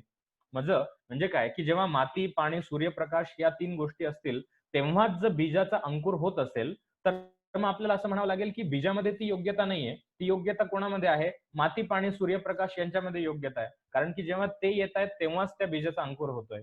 त्याच्यामुळे या क्षणिकवादाच्या सिद्धांताविषयी अनेक दर्शनांमध्ये वादविवाद झाले आहेत असं आपण म्हणू शकतो आणि अनेक ग्रंथांमध्ये त्याचा पूर्व पक्ष उत्तर पक्ष म्हणजे बौद्धांनी त्याविषयी एक तर्क दिला, त्याविषयी इतरांनी त्याचं खंडन केलं, पुन्हा त्यांनी त्याच्याविषयी प्रतितर्क दिला, पुन्हा खंडन केलं, अशी एक विस्तृत चर्चा आपल्याला दर्शनाच्या ग्रंथांमध्ये दिसून येते. पण मूळ जो क्षणिकवादाचा सिद्धांत आहे तो असा आहे की ज्या एखाद्या व्यक्तीमध्ये किंवा ज्या वस्तूमध्ये एखादी क्रिया करण्याचं सामर्थ्य असतं तेव्हा ती क्रिया होते आणि फक्त त्या क्षणाच्या वस्तूंमध्ये ते सामर्थ्य आहे आणि इतर क्षणी जर ती क्रिया होत नसेल तर आपल्याला मानण्यासाठी काही प्रमाण नाही की ती योग्यता त्याच्यामध्ये आहे. म्हणून ते असं म्हणतात की जेव्हा एखादी गोष्ट प्रकट होईल तेव्हाच आपण मानू की ती योग्यता आहे आणि जर प्रकट होत नसेल तर ती योग्यता नाहीये. आणि प्रत्येक क्षणाला होणाऱ्या क्रिया या वेगवेगळ्या आहेत. त्याच्यामुळे प्रत्येक क्षणाला असणारी वस्तू किंवा प्रत्येक क्षणाला असणारी व्यक्ती ही संपूर्णपणे वेगवेगळी आहे असं ते म्हणतात. आता आपल्याला असं वाटेल की जर प्रत्येक क्षणाची व्यक्ती ही वेगवेगळी आहे तर मग आपल्याला स्मरण कसं काय होतंय, म्हणजे आता या क्षणाला मी जो आहे आणि पहिल्या क्षणी जो मी होतो तो जर पूर्णपणे वेगवेगळा आहे तर पहिल्या व्यक्तीने काय काम केलं याची आठवण मला कशी काय होते. तर ते म्हणतात की जरी प्रत्येक वस्तू ही क्षणिक असली, जरी प्रत्येक वस्तू ही फक्त एका क्षणापुरतं अस्तित्वात असली तरी सुद्धा दुसऱ्या क्षणाच्या वस्तूला ती उत्पन्न करते. तर याविषयी बौद्ध दर्शनामध्ये एक ते शब्द वापरतात की संतती. नॉर्मली आपण संतती हा जो शब्द आहे हा मुलांसाठी वापरतो की संतती म्हणजे जी मुलं जन्माला येतात त्यांसाठी वापरतो. पण संस्कृतमध्ये या शब्दाचा अर्थ आहे तती. हा एक शब्द आहे. तती म्हणजे ओळ किंवा सिरीज ज्याला आपण इंग्लिशमध्ये म्हणतो आणि संतती म्हणजे एखादी गोष्ट जेव्हा क्रमाने एकानंतर एक असते तेव्हा त्याला संतती असं म्हणतात. तर आपण आपला जर विचार केला तर माझं शरीर एका क्षणाला असणारं शरीर दुसऱ्या क्षणाला, तिसऱ्या क्षणाला, चौथ्या क्षणाला, पाचव्या क्षणाला असं प्रत्येक क्षणाला प्रत्येक वस्तू ही वेगळी आहे. पण तरी सुद्धा एका क्षणाला अस्तित्वात असणारी वस्तू त्या क्षणानंतर नष्ट होण्याच्या आधी दुसऱ्या क्षणाच्या वस्तूला उत्पन्न करते. दुसऱ्या क्षणाची वस्तू तिसऱ्या क्षणाच्या वस्तूला उत्पन्न करते. अशी एक आपल्याला परंपरा दिसून येते. म्हणून आपल्याला वाटतं की ती वस्तू एकच आहे. पण ती एकसारखी नसून समान रूपाने दिसणाऱ्या अनेक वस्तूंची ती काय आहे, ती सिरीज आहे, ती एक ओळ आहे असं आपल्याला म्हणता येईल. म्हणून बौद्ध परंपरेमध्ये ते संतती हा शब्द वापरतात. म्हणजे वस्तूची संतती म्हणजे एकच टेबल, एका क्षणाचं, दुसऱ्या क्षणाचं, तिसऱ्या क्षणाचं हे एकच टेबल नसून प्रत्येक क्षणाचं टेबल हे वेगवेगळं आहे. किंवा प्रत्येक क्षणाला माझं जे चित्त आहे ते पण एकच नसून प्रत्येक क्षणाला जे विचार वेगवेगळे येतात. तर अशा पद्धतीने चित्त एकच नसून चित्त संतती आहे. अशा पद्धतीने ते या सगळ्या गोष्टींचं विवेचन करतात. तर जसं आपण सर्वम दुःखम या भावनेविषयी चर्चा केली, सर्वम क्षणिकम क्षणिकवाद याविषयी चर्चा केली आणि प्रत्येक गोष्ट ही क्षणिक असल्यामुळे या जगात अस्तित्वात असणाऱ्या सर्व गोष्टी या क्षणिक असल्यामुळे आपोआपच स्वलक्षण ही तिसरी भावना जी आहे ती सिद्ध होते. स्वलक्षण म्हणजे प्रत्येक गोष्ट ही युनिक आहे, प्रत्येक गोष्ट ही विशिष्ट आहे आणि इतर कुठल्याही गोष्टींची त्याची तुलना होऊ शकत नाही, त्याची समानता आपल्याला दाखवता येऊ शकत नाही. तर ही जी तिसरी भावना आहे त्याला ते म्हणतात सर्वम स्वलक्षणम. म्हणजे प्रत्येक गोष्ट ही युनिक आहे, इतर गोष्टींची त्याचं साधर्म्य आपल्याला दाखवता येऊ शकत नाही. आणि जी चौथी भावना आहे ती म्हणजे सर्वम शून्यम. आता शून्य म्हणजे काय याविषयी आपल्याला थोडीशी चर्चा करायची आहे. आता पहिल्या ज्या तीन भावना आहेत की सर्वम दुःखम, सर्वम क्षणिकम, सर्वम स्वलक्षणम, या ज्या तीन भावना आहेत या बौद्धांचे चारही संप्रदाय जे आहेत त्यांनी त्या स्वीकारलेल्या आहेत. त्याच्यामध्ये कुठलेही मतभेद नाहीये. पहिल्या दिवशी जर आपण अटेंड केलं असेल आपल्याला आठवत असेल की बौद्ध दर्शन म्हणजे फक्त एकच दर्शन नाहीये असं आपण बघितलं होतं. त्याच्यामध्ये चार वेगवेगळे दार्शनिक संप्रदाय आहेत. माध्यमिक, योगाचार, सौत्रांतिक आणि वैभाषिक असे चार संप्रदाय आहेत. आणि त्या चार संप्रदायांमध्ये मतभेद कशाच्या आधारे आहेत तर क्षणिकत्वाची भावना सर्वांनी मानलेली आहे, दुःख ही जी भावना आहे ती सर्वांनी मानलेली आहे, स्वलक्षण ही जी भावना आहे ती सर्वांनी मानलेली आहे. पण सर्वम शून्यम ही जी चौथी भावना आहे ही सर्वांनी मानलेली नाहीये. तर शून्यत्व ही जी संकल्पना आहे याविषयी चार जे संप्रदाय आहेत त्यांच्यामध्ये मतभेद आहेत. म्हणून हे जे चार संप्रदाय वेगवेगळे का बरं झाले, कारण की त्यांनी सर्वम शून्यम म्हणजे नक्की काय याविषयीचं त्यांचं इंटरप्रिटेशन हे वेगवेगळं आहे. तर थोडक्यात हे जे चार संप्रदाय आहेत याविषयी आपण आता माहिती जाणून घेऊ. तर यासाठी मी आपल्याला एक स्लाइड दाखवतो. आता आपल्या समोर जे चित्र दिसतंय त्याच्यामध्ये आपल्याला दिसत असेल की चार वेगवेगळे संप्रदाय आहेत. माध्यमिक, योगाचार, सौत्रांतिक, वैभाषिक. आणि त्या चारही दर्शनांचे जे सिद्धांत आहेत त्यांची नावं त्याच्या पुढे दिलेली आहेत, की शून्यवाद हा जो सिद्धांत आहे तो माध्यमिक संप्रदायाचा आहे. त्यानंतर विज्ञानवाद हा जो सिद्धांत आहे तो योगाचार संप्रदायाचा आहे.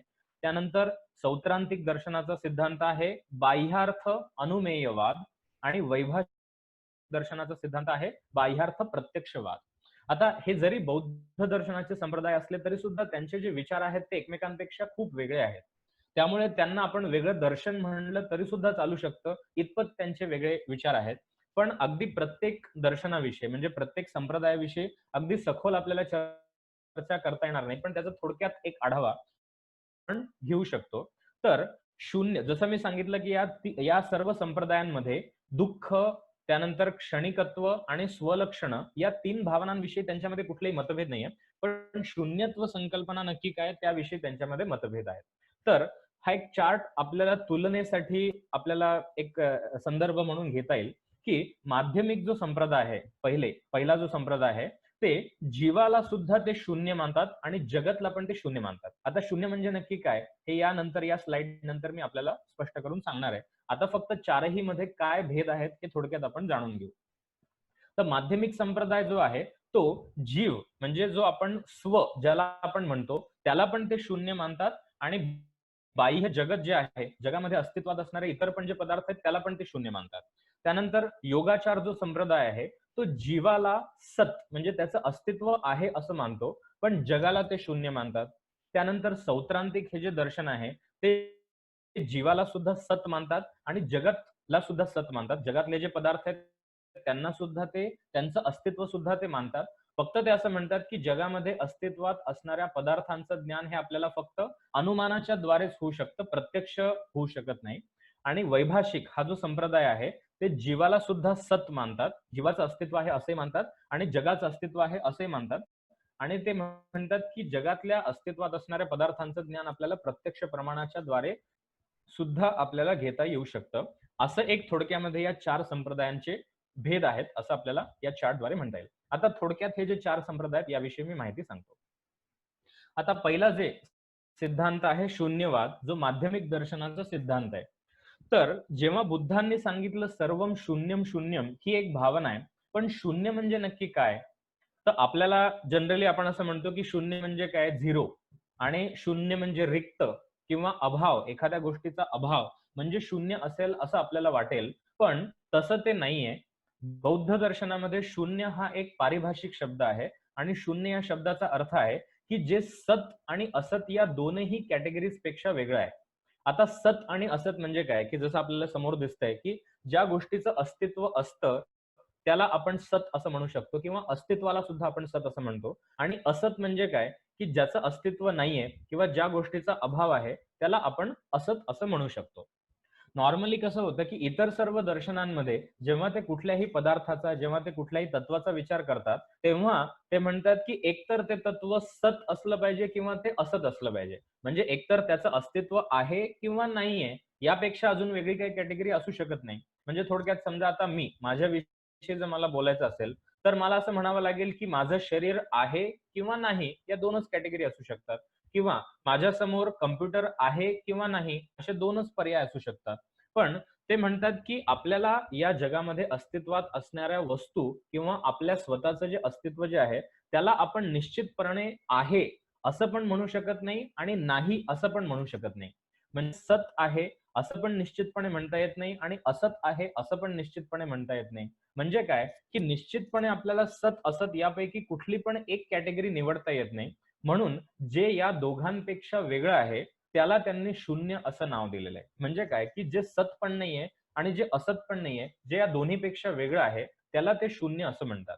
म्हणजे शून्य या शब्दाचा अर्थ अभाव असा नसून जे सत आणि असत यापेक्षा वेगळं आहे, जे भाव आणि अभाव यापेक्षा वेगळं आहे त्याला ते शून्य असं म्हणतात.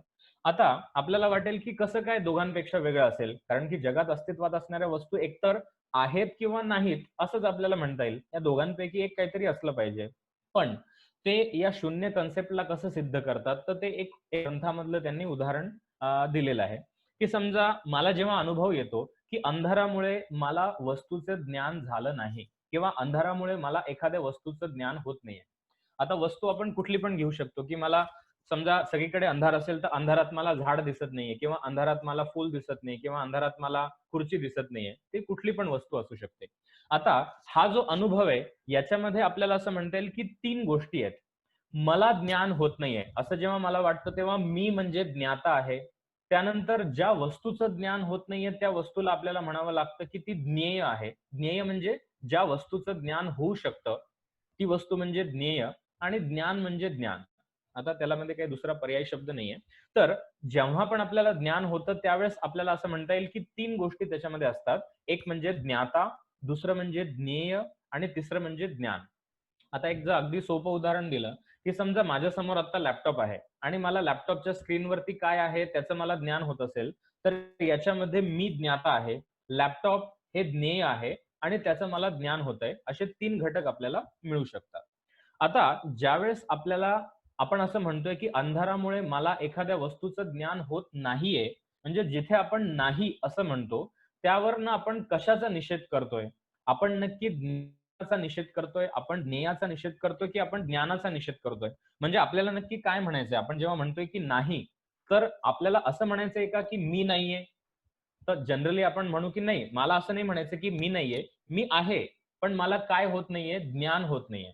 म्हणजे इतर दार्शनिकांनी काय मानलं, की मी आहे, वस्तू पण आहे, पण फक्त वस्तूचं ज्ञान नाहीये. म्हणजे आपण जेव्हा नाही असं म्हणतोय, तर आपण कशाचा निषेध करतोय? आपण फक्त ज्ञानाचा निषेध करतोय, पण आपण ज्ञाता आणि ज्ञेय यांचा निषेध करत नाहीये, असं बाकीचे दार्शनिक म्हणतील. म्हणजे जरी अंधारामध्ये मला वस्तू दिसत नसली, तरी त्याचा अर्थ असा नाही, की वस्तू नाहीये. वस्तू असू शकते.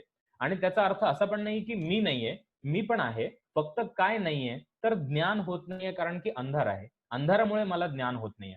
म्हणजे इतर जे दार्शनिक आहेत, ते नाही म्हटल्याने फक्त ज्ञानाचा निषेध करतात. पण हे जे माध्यमिक संप्रदायाचे अनुयायी आहेत, ते असं म्हणतात, की जर तुम्ही या संपूर्ण ज्ञानामध्ये किंवा या संपूर्ण प्रक्रियेमध्ये तुम्ही फक्त ज्ञानाचा निषेध करताय, तर बाकीच्या 2 गोष्टींचा तुम्ही निषेध नाही करणार, असं कसं काय चालेल? म्हणजे ज्ञानाला जर आपण सत मानलं किंवा इतर म्हणजे ज्ञाता आणि ज्ञेय ज्ञानाला समजा आपण असत मानलं आणि ज्ञाता आणि ज्ञेय या दोघांना सत मानलं, तर ते कसं काय चालेल? कारण की जर मला ज्ञान होत नाहीये, तर वस्तू अस्तित्वात आहे असं कसं काय म्हणू शकतो? म्हणजे आपण फक्त ज्ञानाचा निषेध करू शकत नाही. ज्ञानाबरोबरच आपल्याला त्या वस्तूचा पण निषेध करावा लागतो. आपल्याला त्या ज्ञेयाचा पण निषेध करावा लागतो. कारण की जर ज्ञान होत नाहीये, तर त्या वस्तूचं अस्तित्व आहे याला प्रमाण काय? त्याच्यामुळे फक्त ज्ञानाचा निषेध नाहीये, फक्त ज्ञेयाचा निषेध नाहीये आणि त्याचबरोबर आपल्याला ज्ञाता त्याचा पण निषेध करावा लागतो. कारण की मला जर कुठलंच ज्ञान होत नाहीये, तर मी स्वतःला ज्ञाता कसं काय समजू? आणि मी आहे, हे मला कसं काय जाणवता येईल? त्याच्यामुळे ते असं म्हणतात, की याच्यामध्ये ग्रंथांमध्ये ते एक उदाहरण देतात आणि संस्कृतमध्ये ते एक शब्द वापरतात, की अर्धजरतीय न्याय. अर्धजरतीय म्हणजे काय? की असं होऊ शकतं का, की एक व्यक्ती त्याचं अर्ध शरीर हे तरुण आहे आणि अर्ध शरीर हे वृद्ध आहे. असं होऊ शकत नाही. किंवा अजून पण ते एक उदाहरण देतात, की समजा एखादी कोंबडी आहे आणि आपण जर असा विचार केला, की कोंबडीचा जो पुढचा भाग आहे, तो आपण तिला मारून खाण्यासाठी ठेवू.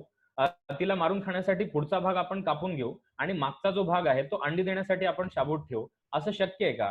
तर ते म्हणतात, की असं शक्य नाही. कारण की घ्यायची तर आपल्याला पूर्ण कोंबडी घ्यावी लागेल किंवा तिला जर मारायचं असेल, तर पूर्ण कोंबडीला मारावं लागेल किंवा अर्धजरतीय म्हणजे अर्ध वृद्ध आणि अर्ध तरुण असं आपल्याला आपलं शरीर असू शकत नाही. त्याचमुळे ज्यावेळेस आपण जेव्हा निषेध करतोय, की ज्ञान होत नाहीये, म्हणजे आपण असं म्हणतो, की अंधारामुळे ज्ञान होत नाहीये. पण तरी सुद्धा आपण असं म्हणतोय, की ज्ञान जरी होत नसलं तरी सुद्धा मी आहे. ज्ञान जरी होत नसलं तरी वस्तू आहे. म्हणजे आपण ज्ञानाचा निषेध केला, पण बाकीच्या 2 गोष्टींचं अस्तित्व आपण मानलं. हे माध्यमिक संप्रदायाला मान्य नाही. ते म्हणतात, की निषेध जर करायचा असेल, तर तिघांचाही करावा लागेल आणि जर स्वीकार करायचा असेल, तर तिघांचाही करावा लागेल. अर्ध्या गोष्टीचा स्वीकार केला आणि अर्ध्या गोष्टीचा निषेध केला, हे आपल्याला करता येणार नाही. म्हणून सत आणि असत या दोन्ही कॅटेगरीजकडे आपल्याला जाता येणार नाही. या दोन्हीही पर्यायांकडे आपल्याला जाता येणार नाही. त्यापेक्षा वेगळं त्या वस्तूचं अस्तित्व आपल्याला मानावं लागेल. आता इथे जे आपण उदाहरण घेतलंय ते नाही असं घेतलंय. पण समजा मी आहे असं उदाहरण घेतलं, की मला वस्तूचं ज्ञान होतंय. त्याच्यात काय होईल? वस्तू सुद्धा आहे, म्हणजे वस्तू पण सत आहे, ज्ञान पण होतंय, ज्ञान पण सत आहे आणि मी सुद्धा आहे. जरी आपण तिन्ही गोष्टी म्हणजे ज्ञाता सुद्धा आहे, ज्ञेय सुद्धा आहे आणि ज्ञान सुद्धा आहे, असं जर आपण म्हणलं, तरी सुद्धा असा प्रश्न येतो, की कायम ते आहे, राहणार आहे का? म्हणजे आत्ता या क्षणाला मला ज्ञान होतंय, पण नंतर मी जेव्हा दुसरं काम करायला सुरुवात करेल, त्यावेळेस ते ज्ञान असणार नाहीये. म्हणजे आत्ता जरी ज्ञान हे सत असलं, तरी सुद्धा काही क्षणांनंतर मी जेव्हा दुसरी क्रिया करेल, तेव्हा ते ज्ञान निघून जाईल. म्हणजे तेव्हा ते असत होईल. त्याचबरोबर जेव्हा मी सत आहे, असं मी म्हणतोय, की माझं अस्तित्व आहे, तर दुसऱ्या क्षणाला मी राहणार नाहीये. म्हणजे आत्ता मी सत असलो तरी नंतर मी असत होणार आहे. आणि जी वस्तू माझ्या समोर मला दिसतीये, ती जरी आत्ता या क्षणाला मला दिसत असली तरी सुद्धा दुसऱ्या क्षणाला ती निघून जाणार आहे. म्हणजे काय? जरी आपल्याला वाटलं, की त्या गोष्टींचं अस्तित्व आहे, त्या गोष्टी सत आहेत, पण तरी सुद्धा त्या सत नाहीयेत आणि त्या असत पण नाहीयेत. कारण की कायमच त्यांचा अभाव आहे, असं पण नाही आणि कायमच त्यांचं अस्तित्व आहे, असं पण नाही. त्याच्यामुळे सर्व वस्तूंचं अस्तित्व हे देश आणि काल या दोन्ही मर्यादांमध्ये असल्यामुळे कधीतरी वस्तू असते, कधीतरी नसते. कधीतरी ज्ञान असतं, कधीतरी नसतं आणि मी आहे असं काही वेळा असेल आणि मी नाहीये असं पण अशी पण कंडिशन असणार आहे. त्याच्यामुळे ते म्हणतात, की एखाद्या गोष्टीविषयी प्रतिपादन करताना दृढपणे आपल्याला असं म्हणता येणार नाही, की कायम ती वस्तू सत राहणार आहे. कायम त्या वस्तूचं अस्तित्व राहणार आहे असं आपल्याला म्हणता येणार नाही किंवा कायम त्या वस्तूचा अभावच राहणार आहे असं आपल्याला म्हणता येणार नाही. म्हणून ते काय म्हणतात, की या जगात असणाऱ्या म्हणजे आपल्याला वाटते, की त्या जगात गोष्टी आहेत.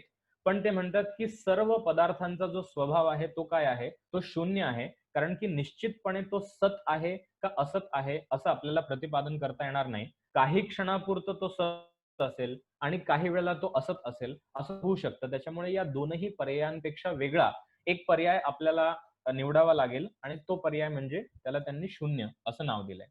आता ही जी परंपरा आहे शून्यवाद किंवा हा जो माध्यमिक संप्रदाय आहे, याचे प्रवर्तक आहेत आचार्य नागार्जुन आणि त्यांनी जो ग्रंथ लिहिलेला आहे माध्यमिक कारिका, त्याच्यामध्ये त्यांनी अतिशय विस्ताराने या सर्व तत्वज्ञानाचा आणि त्या शून्य ही जी संकल्पना आहे, त्याची त्यांनी सिद्धी केलेली आहे वेगवेगळ्या तर्कांच्या द्वारे. पण आता आपल्याला मर्यादा असल्यामुळे मी अगदी थोडक्यामध्ये आपल्याला सांगतोय.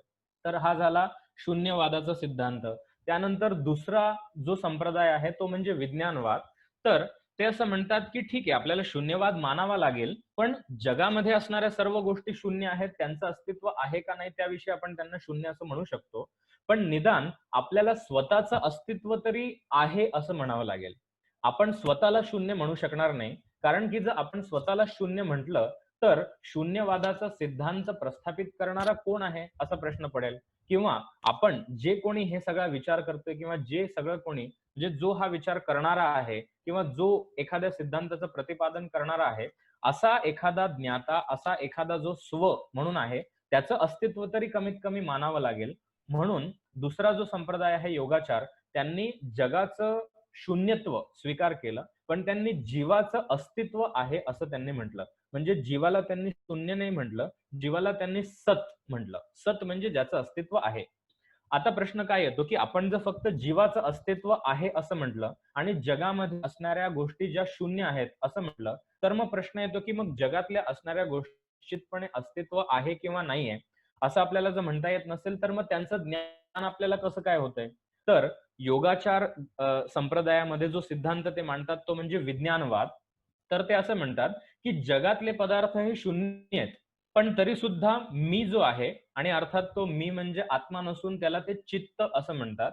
ते जे चित्त आहे ते सत आहे, त्याचं अस्तित्व आहे आणि ते म्हणतात, की जगातले पदार्थ शून्य आहेत, तर मग त्यांचं ज्ञान आपल्याला कसं काय होतं?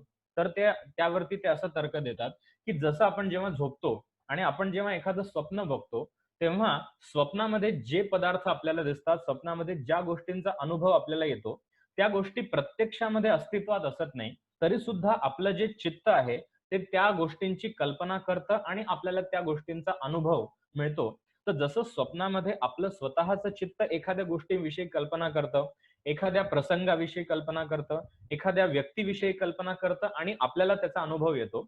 म्हणजे काय, की जरी प्रत्यक्षामध्ये तिथे वस्तू नसली, जरी प्रत्यक्षामध्ये तशा घटना घडत नसल्या, तरी सुद्धा आपलं चित्त ती कल्पना करतंय आणि आपल्याला त्याचं ज्ञान होतंय. तर जसं हे स्वप्नावस्थेमध्ये घडतं, तसंच आपल्याला जागेपणी सुद्धा ज्या आपल्याला सत्य आहेत असं वाटतं, ज्या गोष्टी आपल्याला आजूबाजूला जगामध्ये आहेत असं वाटतं, त्या सुद्धा गोष्टी ज्या आहेत त्या प्रत्यक्षामध्ये अस्तित्वात नसून त्या फक्त आपल्या चित्ताने केलेली कल्पना आहे असं ते म्हणतात. म्हणून या सिद्धांताला विज्ञानवाद असं म्हणतात. विज्ञानवाद म्हणजे काय, की फक्त चित्त किंवा फक्त विज्ञान म्हणजे हे दोन शब्द ते पर्यायवाची वापरतात. तेच फक्त सत्य आहे आणि जगामध्ये अस्तित्वात असणाऱ्या ज्या गोष्टी आहेत त्या शून्य आहेत.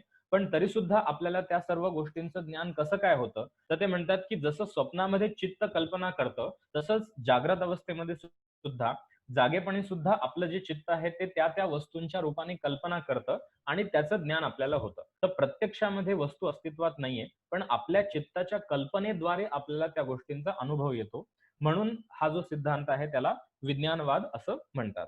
आता हा जो योगाचार जो संप्रदाय आहे आणि त्यांचा जो विज्ञानवाद सिद्धांत आहे, यांचं आणि योग दर्शनाचं म्हणजे महर्षी पतंजली आणि व्यास भाष्य किंवा योगाचे जे ग्रंथ आहेत, त्याच्यामध्ये या योगाचार सिद्धांताचं खंडन केलेलं आहे.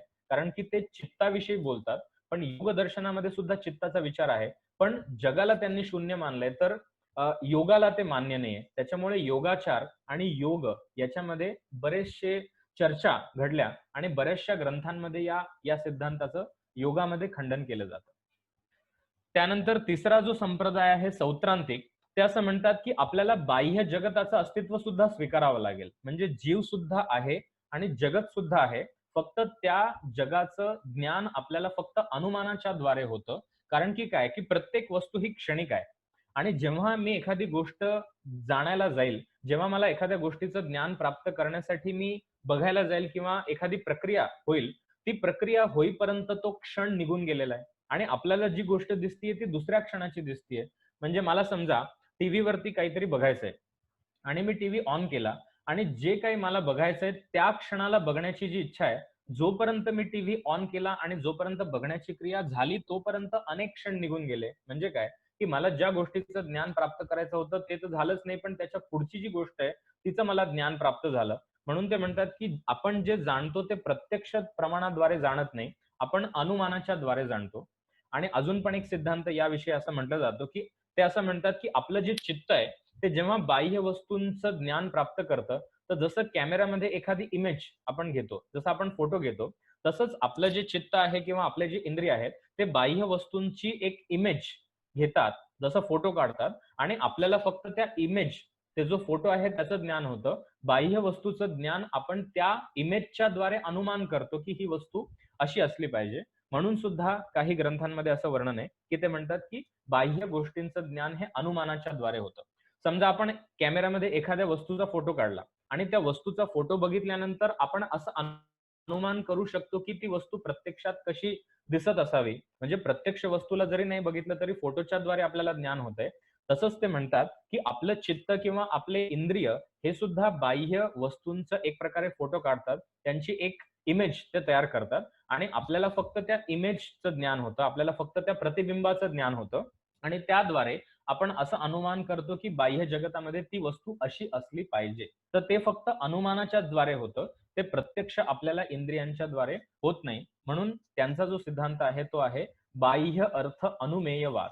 म्हणजे बाह्य जे विषय आहेत, बाह्य ज्या वस्तू आहेत, त्यांचं ज्ञान फक्त अनुमानाने होऊ शकतं, असा जो सिद्धांत आहे त्याला म्हणतात बाह्यार्थ अनुमेयवाद.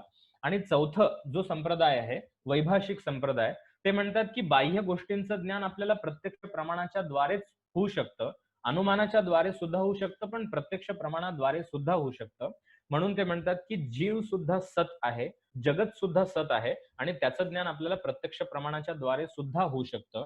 आणि यांनी सर्व गोष्टींचं अस्तित्व मानल्यामुळे यांचा जो सिद्धांत आहे याला सर्वास्तिवाद असं सुद्धा म्हणतात. सर्वास्ती म्हणजे यांनी कुठल्याही गोष्टीला शून्य मानलेलं नाही. यांनी कुठल्याही गोष्टीचं खंडन केलेलं नाही. तर ते जीवाचं पण अस्तित्व मानतात आणि ते जगात असणाऱ्या गोष्टींचं पण अस्तित्व मानतात. म्हणून यांचा जो सिद्धांत आहे त्याला सर्वास्तिवाद असं पण म्हणतात किंवा बाह्यार्थ प्रत्यक्षवाद असं सुद्धा म्हणतात. आता हा थोडक्यामध्ये आपण या 4 संप्रदायांचा एक त्यांच्या चिंतनामधला जो फरक आहे, तो आपण जाणून घेण्याचा प्रयत्न केला. आणि हा एक विषय झाल्यानंतर जो एक मुख्य विषय जो बौद्ध परंपरेमध्ये येतो, तो म्हणजे आर्य सत्य. आता हा विषय मी थोडासा शेवटी अशासाठी ठेवला, की आपण बऱ्याचदा याविषयी वाचलेलं असतं किंवा बऱ्याचदा आपल्याला या गोष्टीचं ज्ञान असतं. आपण कुठून-कुठून ऐकलेलं असतं किंवा आपण पुस्तकां मध्ये वाचलेलं असतं. त्यामुळे मला असं वाटलं की हा विषय थोडासा सर्वांच्या परिचयाचा असेल, म्हणून याची अगदी थोडक्यामध्ये आपण शेवटी आता चर्चा करूया. तर आर्य सत्य म्हणजे काय? आर्य म्हणजे श्रेष्ठ. आणि ते म्हणतात की 4 प्रकारच्या गोष्टी आहेत त्या सत्य आहेत आणि ते श्रेष्ठ प्रकारचं सत्य आहे. तर ते म्हणजे काय? की एक म्हणजे दुःख. दुःख हे सत्य आहे. त्या दुःखाचा जो हेतू, दुःखाचं जे कारण ते पण सत्य आहे. त्या दुःखाचा नाश करता येऊ शकतो, दुःखाचा निरोध करता येऊ शकतो, ते पण सत्य आहे. आणि त्या दुःखाचा नाश करण्याचे जे मार्ग आहेत, त्याला म्हणतात दुःख निरोध गामिनी प्रतिपद. म्हणजे दुःख निरोध, दुःखाचा नाश करण्यासाठी जे काही मार्ग आहेत, त्याला ते म्हणतात दुःख निरोध गामिनी प्रतिपद. आता हे जे स्ट्रक्चर आहे, ही जी रचना आहे, ही जवळपास आपल्याला सर्व दर्शनांमध्ये दिसून येते. जसं योगामध्ये पण चतुर्व्यूह ही एक संकल्पना आहे. हेय, हेय हेतू, हान आणि हानोपाय अशा 4 गोष्टींचं वर्णन पतंजली सुद्धा दुसऱ्या पादामध्ये योगसूत्रामध्ये करतात. आपल्यापैकी बरेच लोक हे योगाच्या पार्श्वभूमीचे आहेत, म्हणून एक साधर्म्य मी आपल्याला फक्त सांगितलं.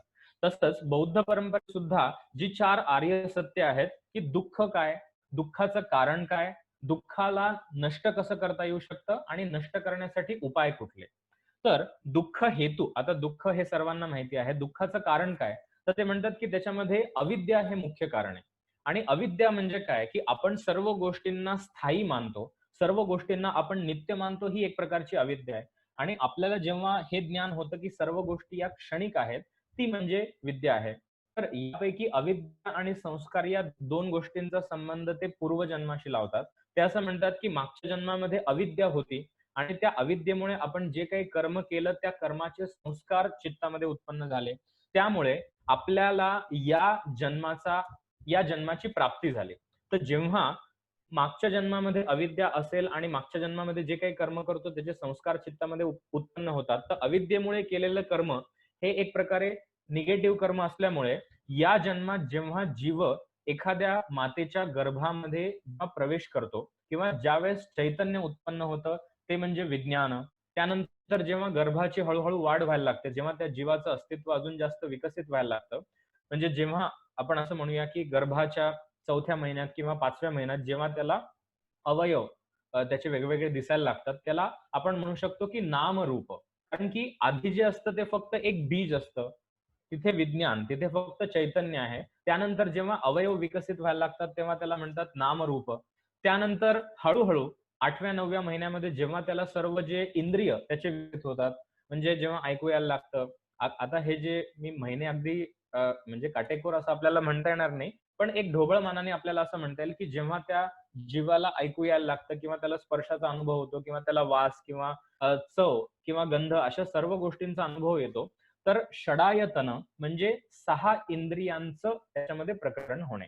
तर विज्ञान म्हणजे गर्भामध्ये चैतन्य होणे, नामरूप म्हणजे अवयवांची थोडीशी वाढ होणे, षडायतन म्हणजे इंद्रिय विकसित होणे. तर 6 इंद्रिय म्हणजे कुठले? 5 ज्ञानेंद्रिय आणि मन या 6 इंद्रियांची त्याच्यामध्ये विकास होणे. त्यानंतर जेव्हा तो जीव जन्माला येतो, तेव्हा बाह्य गोष्टींशी त्याचा संपर्क येतो. त्याला त्यांनी म्हटलंय स्पर्श. म्हणजे आता तो जीव त्याच्या इंद्रियांच्या द्वारे बाह्य गोष्टींशी त्याचा संपर्क आला. त्याला म्हटलंय स्पर्श. जेव्हा बाह्य गोष्टींशी संपर्क येतो, त्यावेळेस त्याला सुख-दुःखाचा अनुभव येतो. तर वेदना हा शब्द मराठीमध्ये आपण फक्त दुःखमय अनुभव अशासाठी वापरतो, पण संस्कृतमध्ये वेदना म्हणजे जाणीव. तर बाह्य वस्तूंच्या संपर्कात आल्यानंतर त्या जीवाला ज्या गोष्टींची जाणीव होते ती म्हणजे वेदना. आणि ज्या गोष्टी त्याला चांगल्या वाटतात, त्याचा पुन्हा पुन्हा अनुभव करण्याची आसक्ती चित्तामध्ये उत्पन्न होते, त्याला म्हणतात तृष्णा. आणि त्या तृष्णा जेव्हा दृढ होतात, म्हणजे एकदम दृढ वासना होतात, तेव्हा त्याला म्हणतात उपादान. त्यानंतर अनेक गोष्टींविषयी आसक्ती वाटल्याने जीव अनेक प्रकारची कर्म करतो. आपण पण आपल्या आयुष्यामध्ये मला हे मिळावं, मला ते मिळावं, अशा अनेक गोष्टींची आपल्याला आसक्ती असते. आणि त्या सर्व गोष्टी प्राप्त करण्यासाठी आपण ज्या पद्धतीचं कर्म करतो, त्याला म्हटलंय भव. आणि कर्म केल्यामुळे त्याचे संस्कार चित्तामध्ये उत्पन्न होतात, तर पुन्हा दुसरा जन्म आपल्याला प्राप्त होतो. तर पुढील जन्म म्हणजे आता या जन्मात केलेल्या कर्मांमुळे आपल्याला पुढचा जन्म प्राप्त होतो, त्याला म्हटलंय जाती. आणि जाती एकदा जन्म घेतला की त्या आयुष्यामध्ये आपल्याला जरा, मरण या सर्व गोष्टी अनुभवाव्या लागतात. अर्थात इथे आता पूर्वजन्म म्हणजे अविद्या, संस्कार या 2 गोष्टी पूर्वजन्माशी संबंधित आहेत. त्यानंतर विज्ञान, नामरूप, षडायतन, स्पर्श, वेदना, तृष्णा, उपादान, भव या ज्या 8 गोष्टी आहेत या वर्तमान जन्माशी संबंधित आहेत आणि जाती जरा मरण या पुढील जन्माशी संबंधित आहेत. पण अर्थात हे जे स्ट्रक्चर आहे हे फक्त समजण्याच्या दृष्टीने आहे. कारण की हा जन्म घेतला तरी त्याला आपण जाती म्हणू शकतो, त्याला आपण विज्ञान म्हणू शकतो. पण हे फक्त समजण्याच्या दृष्टीने हे 12 गोष्टी त्यांनी सांगितल्या आहेत. याला बौद्ध परंपरेमध्ये द्वादश निदान असं म्हणतात, की जे दुःखाचं कारण आहे. म्हणजे अविद्या हे मुख्य कारण आहे आणि जेव्हा अविद्या नष्ट होते, जेव्हा ज्ञान प्राप्ती होते, त्यावेळेस इतरही गोष्टी नष्ट होतात आणि त्या व्यक्तीला निर्वाणाची प्राप्ती होते असं ते म्हणतात. तर दुःख निरोध म्हणजे काय, की ज्यावेळेस दुःख संपूर्णपणे नष्ट होईल आणि ते कसं नष्ट होईल, तर ज्ञान प्राप्ती झाल्यामुळे. आणि कशाचं ज्ञान? 4 भावनांचं ज्ञान, क्षणिकत्वाचं ज्ञान, शून्यत्वाचं ज्ञान, म्हणजे जो काही उपदेश बुद्धांनी केलाय, आर्य सत्य जी काही सांगितली आहे, त्यांचं यथायोग्य ज्ञान प्राप्त झाल्यानंतर त्या जीवाला निर्वाण प्राप्त होतं, सर्व दुःख नष्ट होतात. त्याला त्यांनी दुःख निरोध असं म्हटलंय. आणि दुःख निरोध प्राप्त करण्यासाठी त्यांनी आर्य अष्टांगिक मार्ग सांगितलाय. आता या ज्या 8 गोष्टी आहेत, अष्टांगिक मार्ग असं त्याला बौद्ध परंपरेमध्ये म्हणतात. म्हणजे 8 गोष्टी त्यांनी पालन केल्या पाहिजेत. म्हणजे ज्याला ज्ञानप्राप्ती हवी आहे, त्यांनी या 8 गोष्टींना फॉलो केलं पाहिजे. आणि त्या काय आहेत?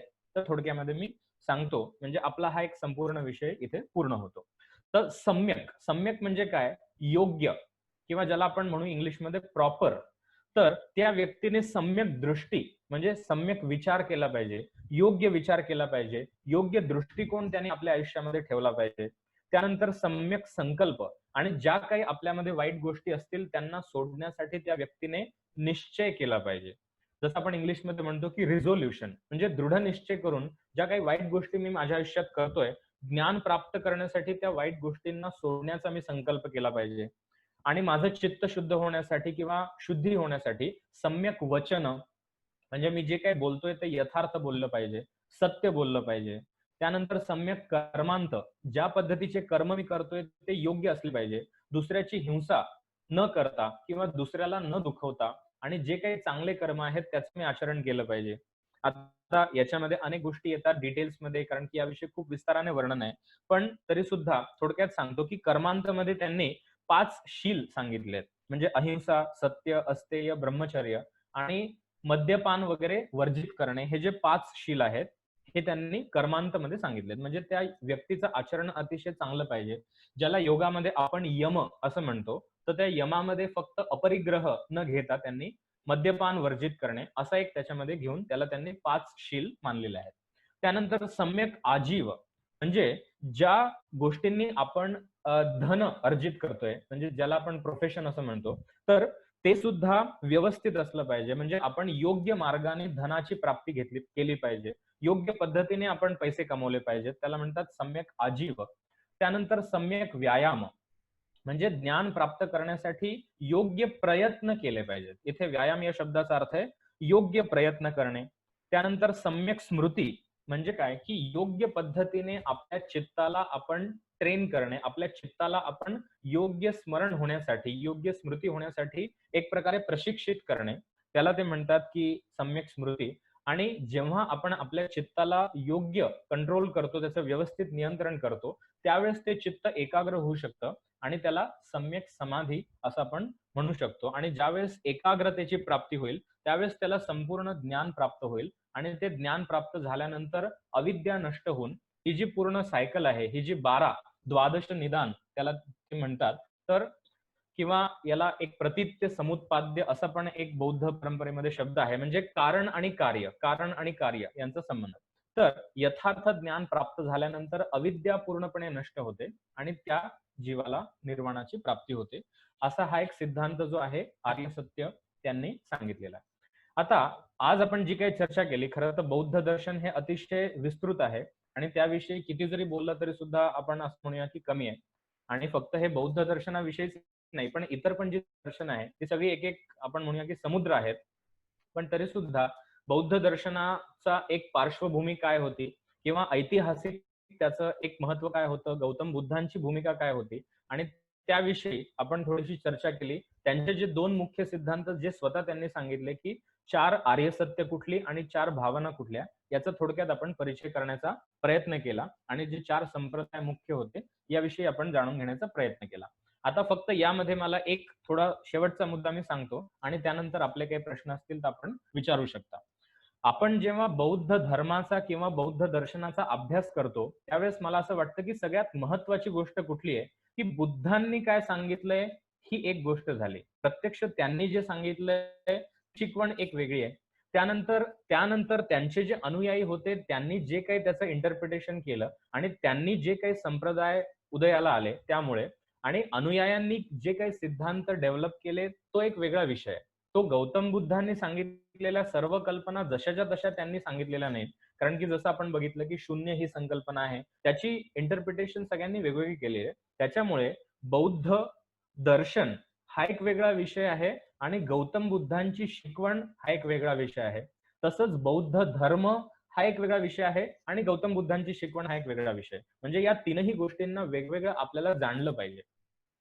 जसं मी सुरुवातीला सांगितलं, की बुद्धांनी स्वतःहून एखाद्या धर्माची स्थापना केली नाही, की आता मी बौद्ध धर्माची स्थापना करतो किंवा हा धर्म असा पालन केला गेला पाहिजे वगैरे अशा पद्धतीने त्यांनी स्थापना केली नाही. पण हे नंतरच्या काळात जे अनुयायी होते, त्यांनी त्याचं पालन केलं आणि त्यांच्या स्वतःच्या समज त्यांनी जसं त्याला समजलं, त्यांनी जसं त्या गोष्टीचं ज्ञान प्राप्त केलं, त्या दृष्टीने त्यांनी त्या सगळ्या गोष्टींना स्पष्ट केलं. म्हणून आपल्याला जेव्हा आपण म्हणतो, की बौद्ध त्याच्यामध्ये गौतम बुद्धांची शिकवण हा एक भाग झाला, बौद्ध दर्शन हा एक भाग झाला आणि बौद्ध धर्म हा एक भाग झाला.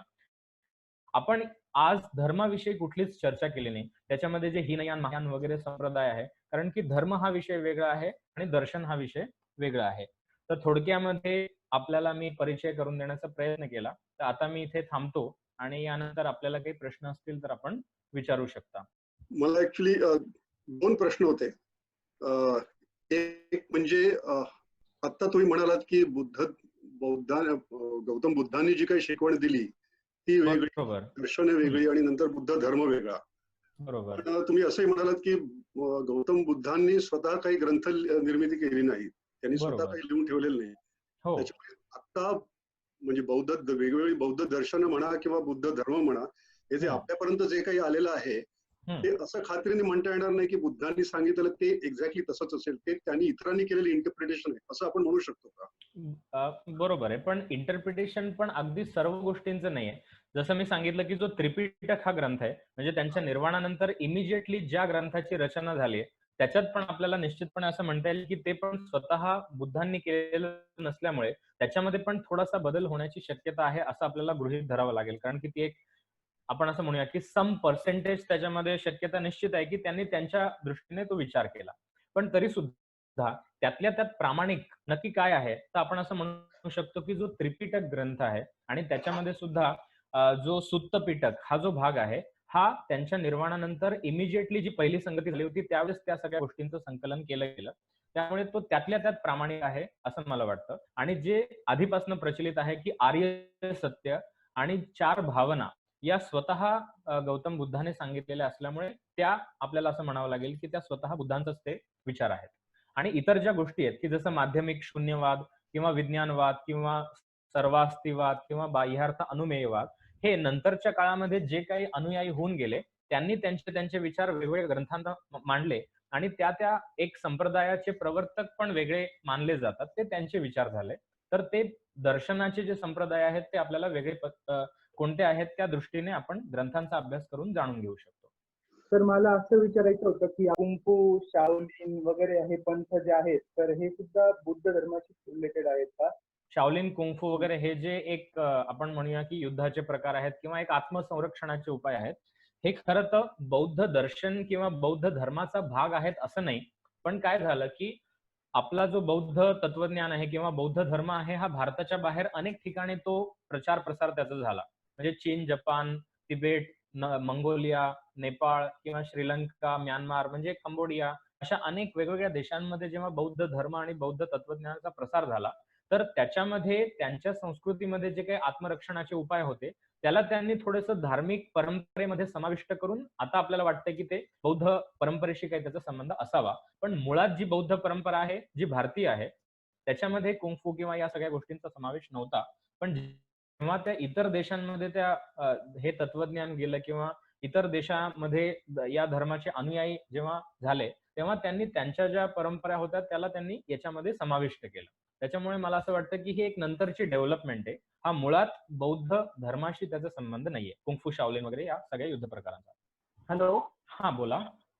म्हटलं जर आता ही 4 संप्रदाय आहेत, म्हणजे 4 संप्रदाय, या बरोबर. चारही संप्रदायामध्ये आपण जर विचार केला, तेच जर कन्फ्युजन मध्ये असेल, तर जे अनुयायी होऊ इच्छिता अथवा ज्यांना अनुयायी व्हायचंय, तर त्यांनी कुठल्या संप्रदायाकडे जा, कुठलं ऍक्च्युअल कधी विचार केला, हेच कन्फ्युजन आहे. ते 4 संप्रदाय, मला हे म्हणायचंय.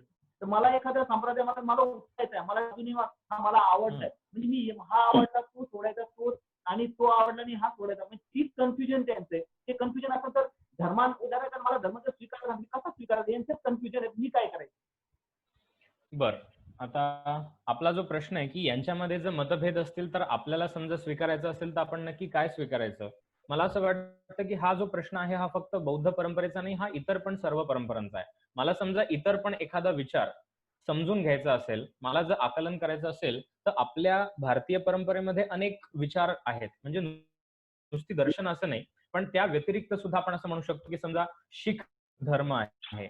आता शीख धर्म आहे त्याचा आपण तत्वज्ञानामध्ये इथे कुठेही समावेश केला नाही, पण ती पण एक परंपरा आहे. किंवा इतर पण अनेक वेगवेगळे संप्रदाय असतील, वैष्णव संप्रदाय आहेत, शैव संप्रदाय आहेत की ज्यांचा समावेश याच्यामध्ये होत नाही.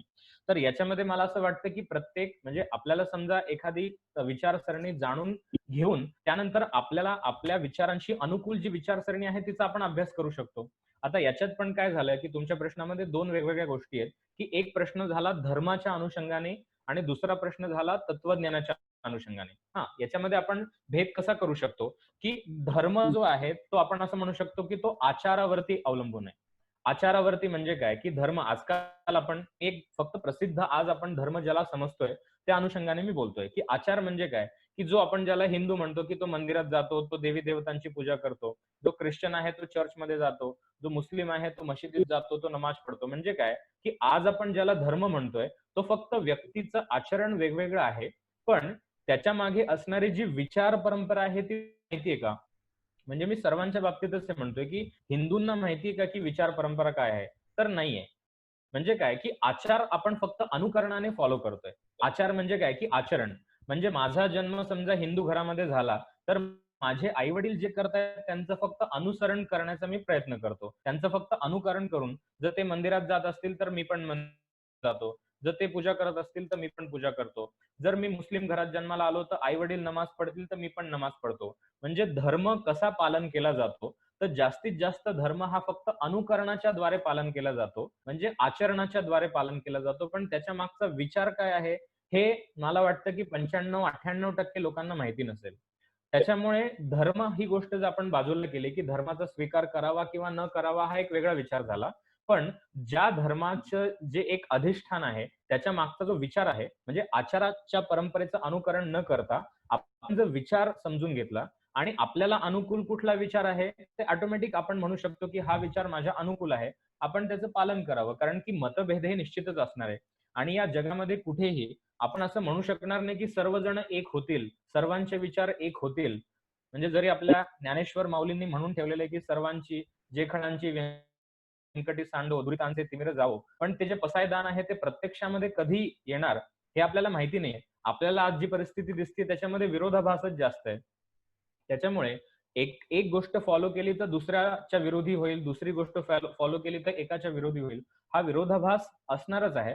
पण आपल्या विचारसरणीला अनुकूल आपल्याला जे योग्य वाटेल आपण त्या विचारांकडे जावं. आणि मला असं वाटतं, की आपल्या प्रगतीसाठी, आपल्या स्वतःच्या डेव्हलपमेंटसाठी फक्त एकांगी विचाराकडे न जाता, हा जो एकूण आपण वर्ग आयोजित केला, ही जी व्याख्यानमाला आयोजित केली, सर्व आयामांनी जर आपण विचार करायचा प्रयत्न केला, तर आपल्याला वाटेल, की हे पण बरोबर आहे, हे पण बरोबर आहे, हे पण बरोबर आहे. म्हणजे प्रत्येक व्यक्ती आपल्या दृष्टीने योग्य विचार करतंय. फक्त काय होतंय, की वेगवेगळ्या भूमिकेतून बघितल्यामुळे आपल्याला वाटतं, की त्यांच्यामध्ये खूप सारे मतभेद आहेत. त्याच्यामुळे ज्याला आपण इंग्लिशमध्ये म्हणतो, की मल्टी डायमेन्शनल आपण जर इतर अनेक दर्शनांचा अभ्यास केला तर आपल्याला सर्व आयामांचं ज्ञान होईल. त्याच्यामधनं आपला स्वतःचा विचार जो आहे तो अजून जास्त विकसित होईल, असं मला वाटतं. त्याच्यामुळे कुठल्या एका संप्रदायाचं फॉलो करावं किंवा न करावं हा अर्थात प्रत्येक व्यक्तीचा स्वतःचा वैयक्तिक प्रश्न आहे. पण सर्व गोष्टींचा अभ्यास केल्यानंतर प्रत्येक व्यक्तीचा जो एक विचार करण्याची पद्धत आहे ती निश्चितच प्रगत होऊ शकते, प्रगल्भ होऊ शकते आणि त्याला अतिशय चांगलं मला वाटतं की आयुष्य जगण्यासाठी त्याला मदत होऊ शकते. धन्यवाद. धन्यवाद. Hello sir. हा, नमस्कार, बोला. सर तुम्ही आपण जेव्हा स्टार्ट केलं तेव्हा पण थोडस एक हिस्ट्री सांगितली या बौद्ध धर्म म्हणजे दर्शनाविषयी, ऍक्च्युली नॉट बौद्ध धर्म, दर्शनाविषयी. सर तेव्हा पण तुम्ही म्हणताना असं सांगितलं की कुठेही त्यांना असा वेगळा काही धर्म प्रस्थापित करायचा नव्हता. त्यांनी सुद्धा इतर सगळ्या दर्शनांचा अभ्यास केला होता, संख्या योग या सगळ्याचा. किंवा आता पण तुम्ही जो मुद्दा मांडला की मल्टी डायमेन्शनल हे सगळे आहेत, जर आपण सगळे दर्शन एकदा बघितली तर आपल्याला अंतिम सत्य साधारणपणे एकच आहे याचा हे होतो.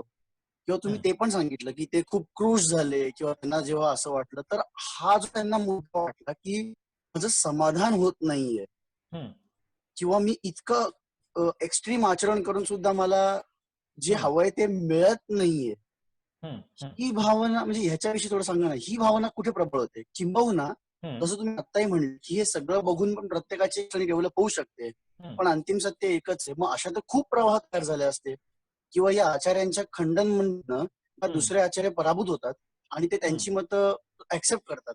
मग असं ह्या दर्शनांविषयी का नाही झालं? असं भगवान बुद्धांना का नाही वाटलं कधी पराभूत झाल्यासारखं की ठीक आहे आधीचं मी जे वाचलंय ते बरोबर होतं? ते एक थोडं जरा सांगा ना प्लीज.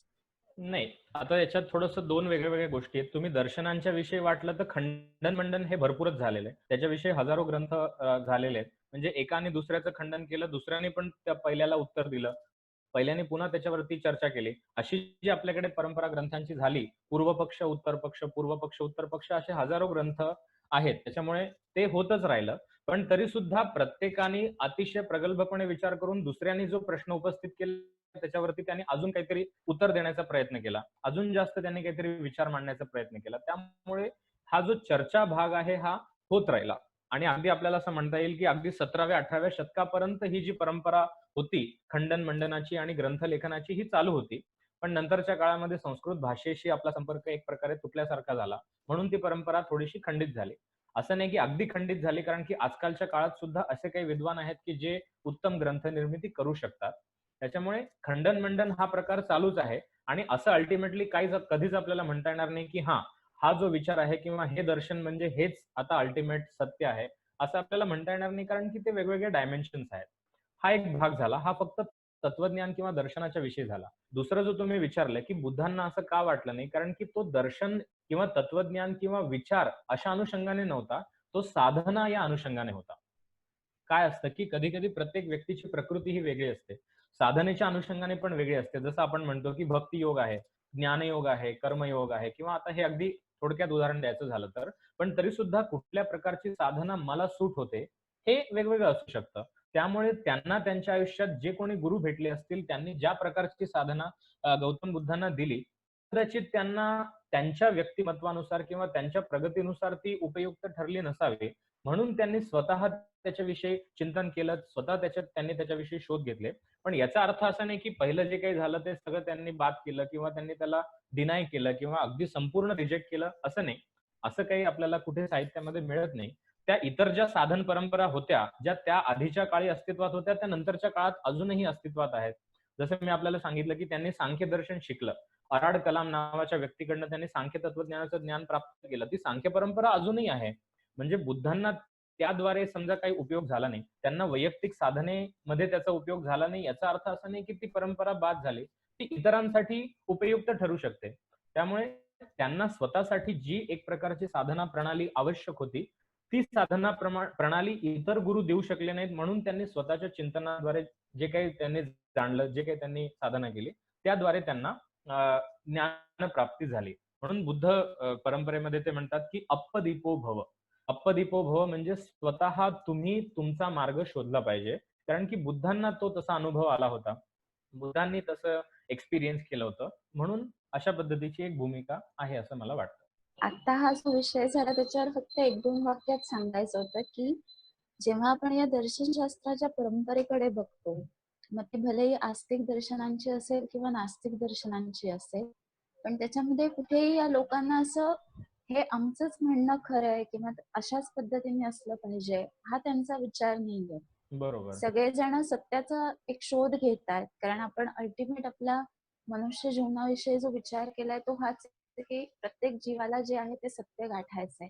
हो. आणि मग त्या सत्याकडे जाण्याचे त्यांचे जे मार्ग आहेत ते मार्ग आणि त्या मार्गातले त्यांचे अनुभव म्हणून जर आपण हे बघितलं तर ते सांगतात ती गोष्ट की अशा अशा पद्धतीने हे आहे. त्यामुळे ज्याची जशा पद्धतीची प्रकृती असेल तशा पद्धतीने तो ती उपासना निवडू शकतो आणि तशा पद्धतीने तो पुढे जाऊ शकतो.